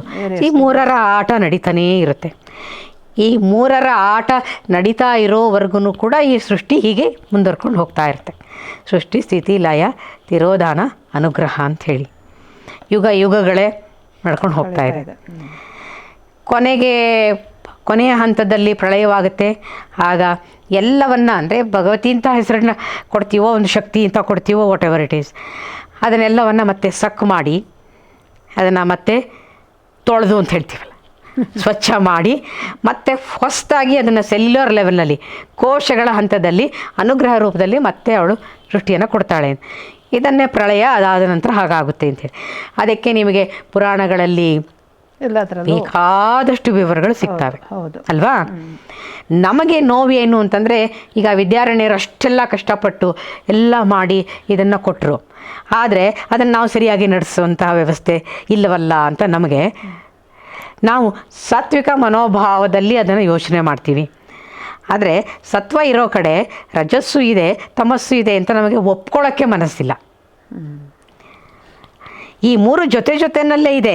ಒಂದು ಯಾವುದೋ ಒಂದು ಮೇಲಕ್ಕೆ ಹೋಗ್ತಾ ಇರುತ್ತೆ, ಕೆಳಗೆ ಬರ್ತಿರುತ್ತೆ, ಹೀಗೆ ಇಡೀ ಆಯುರ್ವೇದದ ಪ್ರಿನ್ಸಿಪಲ್ ಈ ದೋಷಗಳ ಮೇಲೆ ತಾನೇ ನಿಂತಿರೋ ದೋಷಗಳು, ಅಲ್ಲಿ ಇಲ್ಲಿ ತ್ರಿಗುಣಗಳು, ಏರ್ಪೇರು ನಡೀತಾನೆ ಇರುತ್ತೆ. ಹಾಗಾಗಿ ಇಂತಹ ಒಂದು ಸನ್ನಿವೇಶವನ್ನು, ನೀವು ಕೇಳಿರೋ ಪ್ರಶ್ನೆಯನ್ನು ನೋಡೋ ದೃಷ್ಟಿ ಏನು ಅಂತಂದರೆ, ಅದು ಆಗುತ್ತೆ ಇದು ಆಗುತ್ತೆ, ಅವಳ ಲೀಲೆ ಇದು. ಕಡೆ ನಿಮ್ಮ ಹೆಸರನ್ನು ಹೇಳ್ಬೇಕು. ನನ್ನ ಹೆಸರು ನೀವು ಹೇಳಿದ್ರಿ, ನಾನು ಇದು ಲೀಲಾಮಯವಾದಂತಹ ಇದೊಂದು ಲೀಲಾ ಜಾಲ ಈ ಜಗತ್ತು. ಇಲ್ಲಿ ಆದರೆ ತುಂಬ ನೋವಿದೆಯಲ್ಲ ಅಂತ ಅದನ್ನೇ ನಾನು ಹೇಳ್ತಾ ಇರೋದು. ನೋವು ಸತ್ಯ, ಆದರೆ ಅಧ್ಯಾತ್ಮದಲ್ಲಿ ನೋವು ಅನ್ನೋದು it's only A state of mind, ಮನಸ್ಸಿನ ಒಂದು ಸ್ಥಿತಿ ಅದು ಅಷ್ಟೇ. ಅದು ಶಾಶ್ವತವಾಗಿ ಹಾಗೇ ಇರಲ್ಲ. ನೋವಾಗಿದೆ ಅಂತ ಹೇಳಿದ ಮತ್ತೊಂದು ಕ್ಷಣದಲ್ಲಿ ನಾವು ನಗ್ನಗ್ತಾನೂ ಮಾತಾಡ್ತಾ ಇರ್ತೀವಿ ಅಲ್ವಾ. ಇದು ಎಲ್ಲವೂ ಬಂದು ಹೋಗುವಂತಹ ಸಂಚಾರಿ ಭಾವಗಳು ಅಂತ ಅದಕ್ಕೆ ನಾವು ನೃತ್ಯದಲ್ಲಿ ಹೇಳೋದಿದನ್ನು. ಸ್ಥಾಯಿ ಅಲ್ಲ. ಸ್ಥಾಯಿ ಯಾವುದು ಅಂತಂದರೆ, ನಾನು ಯಾರು ಅನ್ನೋ ಪ್ರಶ್ನೆಗೆ ಉತ್ತರವನ್ನು ಪಡ್ಕೊಂಡು I am nothing but this atman ಅಂತ ಹೇಳೋದೊಂದು ಅಂತಿಮವಾದ ಸತ್ಯ ಇದೆಯಲ್ಲ, ಅದು ಒಂದೇ ಸತ್ಯ. ಬಾಕಿದು ಎಲ್ಲವೂ ಕೂಡ everything is in a state of flux. ಸಾವು ಅಂದರೆ ನಮ್ಗೆ ಎಷ್ಟು ನೋವಿನ ವಿಚಾರ ಅಂತ ಅನಿಸುತ್ತೆ. ಒಬ್ಬ ಯೋಗಿಯನ್ನು ಕೇಳಿ, ಆ ಶರೀರ ಹಳೇದಾಯಿತು, ಬಟ್ಟೆ ಕೊಳೆ ಆಯಿತು, ಹರಿದೋಯ್ತು ಅಂದರೆ ಅದನ್ನು ನಾವು ಬಿಸಾಕಿ ಹೊಸ ಬಟ್ಟೆನ ಕೊಂಡ್ಕೊಳ್ತೀವೋ ಅಥವಾ ಧರಿಸ್ತೀವೋ ಮಾಡ್ತೀವೋ. ಹಾಗೆ ಸಾವು ಅಂತಂದರೆ, because this mind is the most ancient traveller. ಈ ಮನಸ್ಸು ಶತಶತಮಾನಗಳಿಂದ ಪ್ರಯಾಣ ಮಾಡ್ಕೊಂಡು ಬಂದಿದೆ. ಎಷ್ಟು ಡ್ರೆಸ್ಗಳನ್ನು ಬದಲಾಯಿಸಿದೆಯೋ ಅದು. ವಾಸಾಂಸಿ ಜೀರ್ಣಾನಿ ಯಥಾ ವಿಹಾಯ ನವಾನಿ ಗೃಹಾತಿ ನರೋಪರಾಣಿ ಅಲ್ವಾ. ಹಳೆಯದನ್ನು ತೆಗೆದು ಹೊಸದನ್ನು ಹಾಕ್ತಾ ಇರುತ್ತೆ, ಅದಷ್ಟೇ. ಅದರಿಂದ ಅಲ್ಲಿ ನೋವಿಲ್ಲ. ನೀನು ಅದನ್ನು ನೋವು ಅಂತ ಅಂದ್ಕೊಂಡಿರೋದ ನೋವು ಅಷ್ಟೇ ಅಂತ. ಇದು ಈ ಮನಸ್ಸು ಒಂದು ಈ ಮಟ್ಟವನ್ನು ಮುಟ್ಟಿದರೆ ಇದು ತುಂಬ ಚೆನ್ನಾಗಿದೆ. ಇನ್ಫ್ಯಾಕ್ಟ್ ಹೀಗೆ ತಿಳ್ಕೊಬೇಕು. ಯಾಕೆಂದರೆ ಪ್ರಪಂಚವನ್ನು ಇಲ್ದಿದ್ದರೆ ನಾವು ಅರ್ಥ ಮಾಡ್ಕೊಳ್ಳೋಕ್ಕಾಗೋದಿಲ್ಲ, ನೆಮ್ಮದಿಯೂ ಇರೋದಿಲ್ಲ. ಈ ಮಟ್ಟ ಮುಟ್ಟದೇ ಇದ್ದರೆ ಇದು ಅರ್ಥ ಆಗತ್ತೆ. ನಾನು ಕೇಳಿದ್ದು ಬೇರೆ. ಈಗ ನೋಡಿ, ನಿನ್ನೆ ಮೊನ್ನೆ ಪ್ರಧಾನಿಗಳು ಸ್ವೇರಿಂಗ್ ಇನ್ ಸೆರೆಮನಿ ಆಗ್ತಾ ಇದ್ದಾಗ ಜಸ್ಟ್ 1 hour ಬಿಫೋರ್ ಕಾಶ್ಮೀರದಲ್ಲಿ ಏನಾಯಿತು, ಚಿಕ್ಕ ಮಗುನೂ ಕೊಂದಿದ್ದಾರೆ. ಅಂದರೆ ಈ ಆ್ಯಕ್ಟ್ಸ್ ಆಫ್ ಟೆರರಿಸಮ್ ಇದೆಯಲ್ಲ, ಇದನ್ನು ಯಾವುದೇ ಥರದಲ್ಲಿ, ಇವಾಗ ಅಧ್ಯಾತ್ಮ ಇರಲಿ, even politically also, the whole world does not come together to stop this kind of extreme terrorist activities. ಈಗ ಅದರದ್ದು ಉದಾಹರಣೆ ನಿಮಗೆ ಹೇಳಬೇಕು ಅಂದರೆ, ಬಮಿಯನ್ ಬುದ್ಧ ಏನು 80 ಅಡಿ ಮೂರ್ತಿಗಳಂತೆ. ಅದನ್ನು ಕಟ್ಟಿದವರು ಅವರ ಶಕ್ತಿ ಏನು, ಅವರ ಯುಕ್ತಿ ಏನು, ಅವರ ಶಿಲ್ಪಕಲೆ ಏನು, ಶ್ರಮ ಎಷ್ಟು, ಯಾವುದ್ರ ಬಗ್ಗೆನೂ ಗೊತ್ತಿಲ್ಲದೆ ಇಷ್ಟು ಅನ್ಯಾಯ ಮಾಡಿದ್ರಲ್ಲ. ಪ್ರಪಂಚದಲ್ಲಿ ಯಾರೂ ಕೂಡ ಅದಕ್ಕೆ ಏನೂ ಇದಿಲ್ಲ. UN ಎಂತೆಂಥದ್ದೋ ಇದೆ, ಹ್ಯೂಮನ್ ರೈಟ್ಸು, ಮಣ್ಣು ಮಸಿ ಎಲ್ಲನೂ ಇದೆ. ಬಟ್ ಬರೀ ಮಸಿ ಬಡಿತಾ ಇದ್ದಾರೆ ಅಷ್ಟೇ. Why people are not coming together to condemn what is so painful, what is inflicting such injury on the minds of the people? Psychology ಏನಾಗಬೇಕು. ಇವತ್ತು ಒಬ್ಬನ್ನ ಅಲ್ಲಿ ಸತ್ರಲ್ಲ, ಅವ್ರದ್ದು ನನ್ನ ಹೆಂಡತಿ ಮಕ್ಕಳು ಎಲ್ಲರೂ ಹೋಗ್ಬಿಟ್ರು ಅಂತ ಅವನಿದ್ದೆ, ವೈಷ್ಣೋದೇವಿಗೆ. ಇಂಥ ಟೆರರಿಸೈಸಿಂಗ್ ಆ್ಯಕ್ಟಿವಿಟೀಸು ಇದನ್ನು ಯಾತಕ್ಕೆ ಎಲ್ಲೂ ನಿಲ್ಸೋಕ್ಕಾಗ್ತಾ ಇಲ್ಲ. ನಮ್ಮ ದೇಶ ಪುರಾಣಗಳಲ್ಲೂ ಬೇರೆ ರೀತಿಲಿ ಹೇಳಿಲ್ವ ರಕ್ತ ಬೀಜಾಸುರ ಅಂತ. ಅದೇ ಇರ್ಬೋದು. ಇದು ನಿರಂತರವಾಗಿ ನಡೀತಾ ಇದೆ. ಸಾಕ್ಷಾತ್ತಾಗಿ ಅದನ್ನು ನೋಡಿದಾಗ ತುಂಬ ನೋವಾಗುತ್ತೆ. ತುಂಬ ನೋವಿನ ವಿಷಯವೇ, ನೋವಿನ ವಿಷಯ, ತುಂಬ ನೋವಿನ ವಿಷಯವೇ. ಗೀತೆ ಓದೋರಿಗೆ ಈಗ ತಾವು ಹೇಳ್ದಂಗೆ ಈ ಜಗತ್ತಿನ ನೋವುಗಳನ್ನು ನುಂಗ್ಕೋಬೇಕಾದ್ರೆ ಒಂದು ಮಟ್ಟಕ್ಕೆ ಬರಬೇಕು. ನೀವು ಹೇಳಿದ್ದು 100% ಹಾಗೆ. ಇದು ಸುಲಭ ಅಂತ ನಾನು ಹೇಳ್ತಾ ಇಲ್ಲ, ಸುಲಭ ಅಲ್ಲ, ಆದರೆ ಇದು ಒಂದೇ ದಾರಿ, ಬೇರೆ ಇನ್ಯಾವುದು ಇಲ್ಲ. ಸರಿಯಾಗಿ ಹೇಳಿದ್ರು, ಇದೊಂದೇ ಹಾಗೆ. ಹೌದು, ಜಗತ್ತು ಇರೋದೇ ಹೀಗೆ. ಅದೇನೋ ನೋಡಿ ಸ್ವಾಮಿ, ನಾವು ಇರೋದೇ ಹಾಗೆ ಅಂತ, ಪ್ರಪಂಚ ಇರೋದೇ ಹಾಗೆ, ನೀವು ಅಡ್ಜಸ್ಟ್ ಮಾಡ್ಕೋಬೇಕಷ್ಟೇ. ಅದೇ ಈ ಸಾವನ್ನ ನಾವು ಅರ್ಥೈಸ್ತೀವಲ್ವಾ, ಅದು ಸತ್ಯ ಅಲ್ಲ ಅಂತ. ಅಯ್ಯೋ ಪಾಪ ಹೋಗ್ಬಿಟ್ರು, ಈಗ ನಮ್ಮವರೇ ಆದ್ರೂ ಯಾರೋ ಹೋಗ್ಬಿಟ್ರು ಅಂದಾಗ ನಾವು ದುಃಖಿಸ್ತೀವಿ. ಸಾಯೋದು ಅಂತಲ್ಲ, ಈ ಥರ ಈ ಹಿಂಸೆ, ಅನಾಚಾರ, ಅತ್ಯಾಚಾರ, ಅತಿ ಹಿಂಸೆ ಅದು ಇರಲಿ. ಅದಕ್ಕೆ ದೈತ್ಯರು ಅನ್ನೋ ಒಂದು ಎಕ್ಸ್ಪ್ಲನೇಷನ್ ಕೊಟ್ಬಿಟ್ಟಿದಾರಲ್ಲ ನಮ್ಮ ಹಿಂದಿನ ಕಾಲದವ್ರು. ಏನು ಅವ್ರು ಮಾಡ್ತಾ ಇದ್ದಿದ್ದು ಅನಾಚಾರಗಳೇನು ಕಡಿಮೆನಾ? ಏನೋ ಬೇಡ, ಕೃಷ್ಣ ಹುಟ್ಟೋ ಮುಂಚೆ ಉಳಿದವ್ರನ್ನ ಇವನು ಹೆಂಗೆ ಕೊಂದ ಕಂಸ, ಎತ್ತಿ ಗೋಡೆಗೆ, ಅದೇ ಅಲ್ವಾ? ಹೌದು, ಹಿಂಸೆ ಜಗತ್ತಿನ ಇದು ಒಳಗಡೆನೇ ಇದೆ, ನಮ್ಮೊಳಗಡೆನೇ ಇದೆ ಅದು. ನಾವು ಸ್ವಲ್ಪ ಸಾತ್ವಿಕರಾಗಿದ್ದರೆ ಅದನ್ನು ಸಂಸ್ಕಾರಗೊಳಿಸ್ಕೊಂಡಿದ್ದೀವಿ. ಯಾರಿಗೆ ಸಂಸ್ಕಾರಗೊಳಿಸ್ಕೊಳಕ್ಕೆ ಆಗಿರಲ್ಲ ಅವ್ರು ಹಾಗೇನೇ ಇರ್ತಾರೆ. ಆಮೇಲೆ ಆಧ್ಯಾತ್ಮಿಕವಾಗಿ ಹೇಳಬೇಕು ಅಂತಂದರೆ ಪ್ರತಿಯೊಬ್ಬನ ಮನಸ್ಸು ಕತ್ತಲೇನೆ. ಹೌದು, ಕತ್ತಲಲ್ಲೇ ಇರೋದದು. ಕತ್ತಲಲ್ಲಿ ಇರೋನಿಗೆ ಇನ್ನೇನನ್ನು ಮಾಡೋಕ್ಕೆ ಗೊತ್ತಾಗುತ್ತೆ ಹೇಳಿ? ಎಷ್ಟು ಚೆನ್ನಾಗಿ ಹೇಳ್ತಾ ಇದ್ದೀರಿ. ಮಹಾಭಾರತದಲ್ಲಿ ಇದಿದೆಯಲ್ಲ ಯಕ್ಷ ಪ್ರಶ್ನೆ, ಅದರಲ್ಲಿ 150 ಪ್ರಶ್ನೆಗಳು ಕೇಳ್ತಾನೆ ಅವನಿಗೆ ಧರ್ಮರಾಯಂಗೆ. ಎಂಥ quiz, first of it's kind. ಆ ಕ್ವಿಜಲ್ಲಿ ಅವನು ಕೇಳ್ತಾನೆ, ಕೇನ ಆವೃತೋಯಂ ಲೋಕಃ ಅಂತ ಕೇಳ್ತಾನೆ.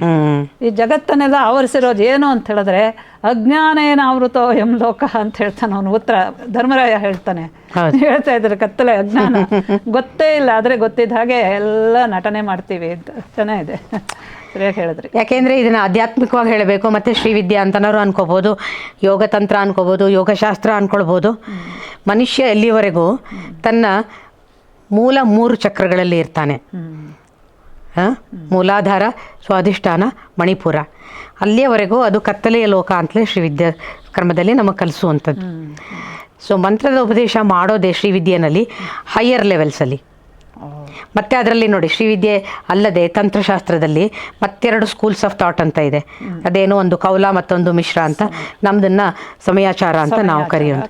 ಸಮಯಾಚಾರ ಇದೆ ಹೈಯೆಸ್ಟ್ ಅಂತ ಶಾಸ್ತ್ರಗಳು ಹೇಳ್ತಾವೆ ಅಂತ. ಅಲ್ಲಿ ಮತ್ತೆ ಲೋವರ್ ಚಕ್ರಸಲ್ಲಿ ಅದನ್ನು ಹೇಗೆ ಆ ವಿದ್ಯೆಯನ್ನು ಕಲಿಸ್ತಾರೆ, ಅದು ಭಗವತಿಯ ಸಾಕ್ಷಾತ್ಕಾರ ಯಾವ ಹಂತದಲ್ಲಿ ಅದಾಗುತ್ತೆ. ಮೂಲಾಧಾರ ಚಕ್ರದಲ್ಲೇ ಅವರಿಗೆ ಅದು ಅನುಭವ ಆಗುತ್ತೆ. ಮತ್ತೊಂದು ಸ್ಕೂಲ್ ಆಫ್ ಥಾಟ್ನವರಿಗೆ ಹೆಚ್ಚಂತಂದರೆ ಮಣಿಪುರ ಚಕ್ರದಲ್ಲಿ ಆಗುತ್ತೆ. ಆದರೆ ಸಮಯಾಚಾರದವರಿಗೆ ಅದರ ಮಂತ್ರದ ಇನಿಸಿಯೇಷನ್ ಸಹಸ್ರಾರ ಚಕ್ರದಲ್ಲಿ ಅಂತ ಹೇಳ್ತಾರೆ. ಅಂದರೆ ಆ ಕೆಳಗಿನ 3 ಚಕ್ರಗಳೇನಿದೆ ಅದು ತಮಿಸ್ರ, ಕತ್ತಲೆ. ಅಲ್ಲಿಂದ ಮುಂದಕ್ಕೆ ಸೂರ್ಯನ ಚಕ್ರಗಳು ಅಂತ. ಅನಾಹತ ಚಕ್ರ, ಸೂರ್ಯನ ಬೆಳಕು, ಆತ್ಮದ ಅನುಭವವೂ ಅಲ್ಲೇ ಆಗೋದು ಅಂತ ಹೇಳಿ ಅಂತ. ಅದು ಸ್ವಲ್ಪ ಬೆಳಕು. ಅದರ ನಂತರ ಸೋಮಮಂಡಲ, ಸೋಮಮಂಡಲದಲ್ಲೇ ಭಗವತಿಯ ನಿವಾಸ. ಅವಳ ಅನುಭವ ಆಗುವವರೆಗೂ ನಾವೆಲ್ಲರೂ ಅಜ್ಞಾನಿಗಳೇ. ಹೀಗೆ ನೋಡುತ್ತೆ ಜಗತ್ತಿನ. ಯಾಕೆಂದರೆ ಜಗತ್ತಿನ ಸೃಷ್ಟಿ ಕರ್ತೆ ಅವಳು, ಆದರೆ ಅವಳು ಹಾಗೇ ಸೃಷ್ಟಿ ಮಾಡಿರೋದು. ಅದು ಹೇಗೆ ನೀವು ಭಗವತಿಯ ಲೋಕದಲ್ಲಿ ಎಲ್ಲರೂ ಜ್ಞಾನಿಗಳೇ ಇರ್ತಾರೆ ಅಥವಾ ಒಳ್ಳೆಯವರೇ ಇರ್ತಾರೆ, ಸಾತ್ವಿಕರೇ ಇರ್ತಾರೆ ಅಂತಿಲ್ಲ. It's A combination. ಯಾಕೆ ಮಾಡಿದಾಳೆ? ಅವಳಿಗೆ ಶ್ರೀವಿದ್ಯೆಯಲ್ಲಿ ಮತ್ತೆ ಈ ಸೃಷ್ಟಿ ರಹಸ್ಯ ಇವುಗಳ ತಾತ್ವಿಕವಾದಂಥ ಅರ್ಥಗಳನ್ನು ಹೇಳುವಾಗ ಮೊದಲು ಪರಮಶಿವ ಅಂತ ಅವನನ್ನು ತತ್ವಕ್ಕಿಂತ ಮೀರಿದವನು ಅವನು ಅಂತ, ಬಿಯಾಂಡ್ ದಟ್, ಟ್ರಾನ್ಸೆಂಡೆಂಟಲ್ ಅಂತ. ಅವನಷ್ಟೇ ಇದ್ದಿದ್ದು ಸೃಷ್ಟಿಯಲ್ಲಿ ಅಂತ. ತುಂಬ ಆನಂದವಾಗಿದ್ದಂತೆ ಅವನು. ಆಮೇಲೆ ತನ್ನ ಆನಂದವನ್ನು ಹಂಚ್ಕೊಳ್ಬೇಕು ಅಂತ ಅನಿಸ್ದಾಗ ಒಂದಿದ್ದದ್ದು ಎರಡಾಯಿತು. ಅವನು ಒಂದಿದ್ದದ್ದು ಎರಡಾಯಿತು. ಒಂದು ಬಿಂದು ಏಕವಾಗಿದ್ದು ಸ್ಪ್ಲಿಟ್ ಆಗಿ ಎರಡಾಯಿತು ಅಂತ ಅಲ್ಲಿಂದ ಶ್ರೀವಿದ್ಯೆಯ ಇದನ್ನು ರಹಸ್ಯವನ್ನು ಆತ್ಮಾನಂ ವ್ಯಪಾತಯತೆ ಉಪನಿಷದ್ ವಾಕ್ಯ ಅಲ್ವಾ? ಶಕ್ತಿಯುಕ್ತೋ ಅದೇ ಅಲ್ವೇ? ಹಾಗೆ ಆದಾಗ ದಟ್ ಸ್ಟೇಟ್ ಆಫ್ ಬ್ಲಿಸ್, ಅಲ್ಲಿಂದ ಹೊರಗೆ ಬಂದು ಒಂದನ್ನು ಎರಡು ಮಾಡ್ದ ಅಂಥೇಳಿ. ಆಮೇಲೆ ಆ ಲೀಲೆಯ ಇದು ಪ್ರಕ್ರಿಯೆ ನಡ್ಕೊಂಡು ಹೋಯಿತು ಅಂಥೇಳಿ. ಶ್ರೀವಿದ್ಯೆಯಲ್ಲಿ ಲಲಿತೆ ಅಂತ ಕರಿತೀವಿ ನಾವು ಭಗವತಿಯನ್ನು, ಲಲಿತಾ ಪರಮೇಶ್ವರಿ. ಹಾಂ, ಅನೇಕ ಅರ್ಥಗಳಿದೆ. ನಿಮಗೆ ಸಂಸ್ಕೃತವ್ರಿಗೆ ನಿಮಗೆ ಗೊತ್ತೇ ಇರುತ್ತೆ. ಅದರಲ್ಲಿ ಒಂದು ವಿಶಿಷ್ಟವಾದ ಅರ್ಥ ಅನ್ಕೋಬೇಡಿ, ಎಲ್ಲ ಗೊತ್ತಿಲ್ಲ. ಲಾಲಿತ್ಯಮಯವಾದ್ದು ಅಂತ ಒಂದು ಅರ್ಥದಲ್ಲಿ ಲಲಿತೆ ಅಂತಲೂ ಹೇಳ್ಬೋದು. ಆಮೇಲೆ ಲಲಿತಾ ಅಂತಂದರೆ ಪ್ಲೇಫುಲ್ ಅಂತಾನು, ಹೌದು, ಆಟವನ್ನು ಆಡ್ತಾಳೆ ಅವಳು, ಅದಕ್ಕೆ ಅವಳು ಬಾಲ ತ್ರಿಪುರ ಸುಂದರಿ ಅಂತಲೂ ಹೇಳುವಂಥದ್ದು. ನೋಡಿ, ಮಂತ್ರ ದೀಕ್ಷೆ ಎಷ್ಟು ಪ್ರಖರವಾಗಿರುತ್ತೆ. ವಿದ್ಯಾರಣ್ಯರ ಟ್ರೆಡಿಷನ್ನು ಅನ್ನೋದ್ರ ಬಗ್ಗೆ ನಾವು ಮಾತಾಡ್ತಿದ್ವಿ. ಆ ಮಂತ್ರವನ್ನು, ಬಾಲ ತ್ರಿಪುರ ಸುಂದರಿ ಮಂತ್ರವನ್ನು ಕೊಟ್ಟು ಅದಕ್ಕೆ ಒಂದು ಶಾಪ ವಿಮೋಚನೆ ಮಂತ್ರದ ವ್ಯವಸ್ಥೆನೂ ಇರುತ್ತೆ. ಯಾಕೆ ಅಂತಂದರೆ ಅದಕ್ಕೊಂದು ಕೀಲಕ ಅಂತ ಇರುತ್ತೆ, ಲಾಕಿಂಗ್. ಹೌದು. ಸೊ ಅರ್ಹರಿಗೆ ಮಾತ್ರ ಸಿಗಬೇಕು ಅಂತ ಹೇಳಿ ಪ್ರತಿಯೊಂದು ಮಂತ್ರಕ್ಕೂ ಕೀಲಕ. ಹಾಂ, ಆ ಕೀ ಯಾರ ಹತ್ರ ಇರುತ್ತೆ ಅಂದರೆ ಗುರು ಪರಂಪರೆ ಜೊತೆನಲ್ಲಿ ಇರುತ್ತೆ ಅದು. ಹಾಂ, ಆ ಶಾಪೋದ್ಧಾರ ಮಂತ್ರವನ್ನು ಮಾಡಿದ ಮೇಲೇ ಆ ಮಂತ್ರದ ಶಕ್ತಿ ಡೆಟೋನೇಟ್ ಆಗುವಂಥದ್ದು, ಎಕ್ಸ್ಪ್ಲೋಡ್ ಆಗುತ್ತೆ, ಒಳಗಡೆ ಅದು ಅನುಭವಕ್ಕೆ ಬರುತ್ತೆ. ಬಂದಾಗ ಪ್ರತಿಯೊಬ್ಬರಿಗೂ ಬಾಲ ತ್ರಿಪುರ ಸುಂದರಿಯ ದರ್ಶನ ಆಗುತ್ತೆ. Then you realise so playful she is ಅಂಥೇಳಿ ಅಂತ. ಹೇಗೆ ಮಕ್ಕಳು ಆಟ ಆಡ್ತಾರೆ, ಇದು ತುಂಬ ಸಿಂಪಲ್ ಅಂತ ಅನಿಸ್ಬೋದು, ಆದರೆ ಇದರಲ್ಲಿ ಖಂಡಿತ ಉತ್ತರ ಇದೆ. ಹಾಂ, ಸಮುದ್ರ ತೀರಕ್ಕೆ ಹೋಗ್ತೀವಿ ನಾವೆಲ್ಲ, ಮಕ್ಕಳು ಆಟ ಆಡ್ತಿರ್ತಾರೆ ಬೀಚಲ್ಲಿ, ಕಾಲನ್ನು ಮರಳೊಳಗೆ ತೂರಿಸಿದ ಮೇಲೆ ಮನೆ ಕಟ್ಟೋದು, ನಾವೆಲ್ಲ ಅದೆಲ್ಲ ಆಡಿ ಬೆಳೆದಿರೋರೆ. ಸಮುದ್ರ ತೀರ ಇಲ್ಲದೆ ಇದ್ರು ನದಿ ತೀರದಲ್ಲಿ ಎಲ್ಲ. ಸರಿ, ಟೈಮ್ ಆಯಿತು, ಕತ್ಲಾಗ್ತಾ ಬಂತು, ಬಂದರು ಅಂತ ಕರೆದ ತಕ್ಷಣ ನಾವು ಕಟ್ಟಿರೋ ಮನೇನ ಸುಮ್ಮನೆ ಹಿಂಗೆ ಕಾಲಲ್ಲಿ ಒದ್ಬಿಟ್ಟು ಹೋ ಅಂತ ಹೋಗ್ಕೊಂಡು ಮನೆಯೊಳಗಡೆಗೆ ಹೊರಟೋಗಲ್ವ, ಅಮ್ಮನಿಂದೆ ಹೊರಟೋಗಲ್ವಾ? ಅಷ್ಟೇ ಈ ಜಗತ್ತು. ಅಯ್ಯೋ ಈ ಮನೆ ಇಷ್ಟೊತ್ತು ನಾನು ಕಟ್ಟಿದ್ದೀನಿ, ಇದು ಹಾಳಾಗಾಗಿ ಬಿಡಬಾರ್ದು, ಇದು ಹಿಂಗೆ ಹೊರಟೋಗ್ಬಿಟ್ರೆ ಆಗುತ್ತಲ್ಲ ಅಂತಂದರೆ ಅಂತೇನಿಲ್ಲ, ಅಷ್ಟೇ. ಹಾಗೆ ತಾಯಿಯಾದವಳು ಅವಳ ಲೀಲೆಗಳಲ್ಲಿ ಇದು, ಅವಳ ಸೃಷ್ಟಿನಲ್ಲಿ ರಕ್ತ ಬೀಜಾಸುರನೂ ಇದ್ದಾನೆ, ಭಗವತಿನೂ ಇದ್ದಾಳೆ, ಒಂದು ರೂಪ ತಾಳಿ ಬರ್ತಾಳೆ ಅವಳು. ಅವಳ ಲೆಕ್ಕದಲ್ಲಿ ಇದು ಒಂದು ಫೇಲ್ಯೂರ್ ಅಂತಾಗಲಿ ಸಕ್ಸಸ್ ಅಂತ ಆಗಲಿ, ಅಥವಾ ಇದಕ್ಕೆ ಒಂದು ರಿಸಲ್ಟ್ ಸಿಗಬೇಕು, ಫಲ ಸಿಗಬೇಕು, ಫಲ ಇಲ್ಲದೆ ಇರೋದು ಇದು ಯಾವುದು, ಇದೆಲ್ಲವೂ ಮನಸ್ಸಿನ ಮಟ್ಟದ ನಮ್ಮ ಸೃಷ್ಟಿಗಳು ಅಷ್ಟೇ. ಒಂದು ಹಂತಕ್ಕೆ ಹೋದರೆ ನಿಮಗೆ ಮನಸ್ಸು ಅನ್ನೋದೇ ಸುಳ್ಳು ಅಂತ ಗೊತ್ತಾಗುತ್ತೆ. ಮನಸ್ಸು ಅನ್ನೋದೇ ಒಂದು ಕೆಮಿಕಲ್ ಕಾಂಬಿನೇಷನ್ ಅದು ಅಷ್ಟೇ ಅಂತ. ಹೀಗಿದ್ದಾಗ ತಪ್ಪು ಸರಿಗಳು, ನ್ಯಾಯ ಅನ್ಯಾಯ, ಔಚಿತ್ಯ ಅನೌಚಿತ್ಯ, ರೈಟ್ ಆ್ಯಂಡ್ ರಾಂಗ್ ಎಲ್ಲವೂ ತಮ್ಮ ಅಸ್ತಿತ್ವವನ್ನು ಕಳ್ಕೊಂಡು ಬಿಡ್ತಾವೆ ಅಂತ. ಯಾವ ನೆಲೆಯಿಂದ ನಮಗೆ ಅನುಭವಗಳು ಬರುತ್ತೆ ಅನ್ನೋದ್ರ ಮೇಲೆ ಅನಿಸುತ್ತೆ. ಆದರೆ ಆ ಸ್ಥಿತಿ ಬರೋದು ತುಂಬ ಸುಲಭ ಅಂತ ನಾನು ಹೇಳ್ತಾ ಇಲ್ಲ. ಆದರೆ ಬೇರೆ ಯಾವ ದಾರಿಗಳಲ್ಲಿ ಹೋದರೂ ನೋವು ಕಟ್ಟಿಟ್ಟಿದ್ದೇ ಬುದ್ಧಿ. ಯಾಕಂದರೆ ದ್ವಂದ್ವ ಅದು, ಸುಖ ಇದ್ದಲ್ಲಿ ದುಃಖ ಇರಲೇಬೇಕು. ಬರೀ ಸುಖ ಬೇಕು ಅಂದರೆ ಸಿಗೋದೇ ಇಲ್ವಲ್ಲ ನಮಗೆ, ಎರಡು ಮುಖದ ಎರಡು ನಾಣ್ಯ ಅದು ಅಲ್ವೇ? ಹಾಗೆ ಆ ರೀತಿಯೇ ಅದು ಸೃಷ್ಟಿ ಆಗಿರೋದು ಅಂತಿದ್ದಾಗ ಅವಳಿಗೆ ಅದು ಲೀಲೆ. ಭಗವತಿ ಇದರಲ್ಲಿ ಲಲಿತಾ ಸಹಸ್ರನಾಮದಲ್ಲಿ ಅದನ್ನು ಹೇಳೋದು ಏನು, ಒಂದು ಕ್ಷಣ ಕಣ್ಣು ಮುಚ್ಚಿ ಅವಳು ಮಾಡಿದ್ರೆ ಮಲ್ಟಿಪಲ್ ಗ್ಯಾಲಕ್ಸೀಸು ನಾಶವಾಗೋಗುತ್ತೆ. ಒಂದು ಸರಿ ಕಂಡುಬಿಟ್ರೆ ಲಕ್ಷ ಲಕ್ಷ ಲೋಕಗಳು ಸೃಷ್ಟಿಯಾಗುತ್ತೆ. ಅವಳಿಗೆ ಒಬ್ಬ ವಿದ್ಯಾರಣ್ಯ, ಒಂದು ಸೌತ್ ಇಂಡಿಯಾ, ಒಂದು ಪರಂಪರೆ, ಒಂದು ದೇಶ ಅನ್ನೋದೆಲ್ಲ ನಮ್ಮ ಸಣ್ಣ ಮನಸ್ಸಿನ ಒಂದು ಸಣ್ಣ ಕಲ್ಪನೆ. ಅಂದರೆ ಬಾವಿಯೊಳಗಿರೋ ಕಪ್ಪೆ ಥರ ಅವಳಿಗೆ ನೋಡಿ, ಅದೇ 14 ಲೋಕಗಳಿದೆ ಅಂತ ಬ್ರಹ್ಮಾಂಡ ಪುರಾಣ ಹೇಳ್ತದೆ. ಅದರಲ್ಲಿ ಪೃಥ್ವಿ ಲೋಕ, ಅದರಲ್ಲಿ ಒಂದು ಬೆಂಗಳೂರು, ಅಥವಾ ಅದರಲ್ಲಿ ಒಬ್ಬರು ಲೀಲಾ, ಒಬ್ಬರು ಜ್ಯೋತಿ ಅನ್ನೋರ ಅಸ್ತಿತ್ವ ಏನಪ್ಪ? ಸ್ಪೆಕ್ ಅಷ್ಟೇ ಅಲ್ವಾ?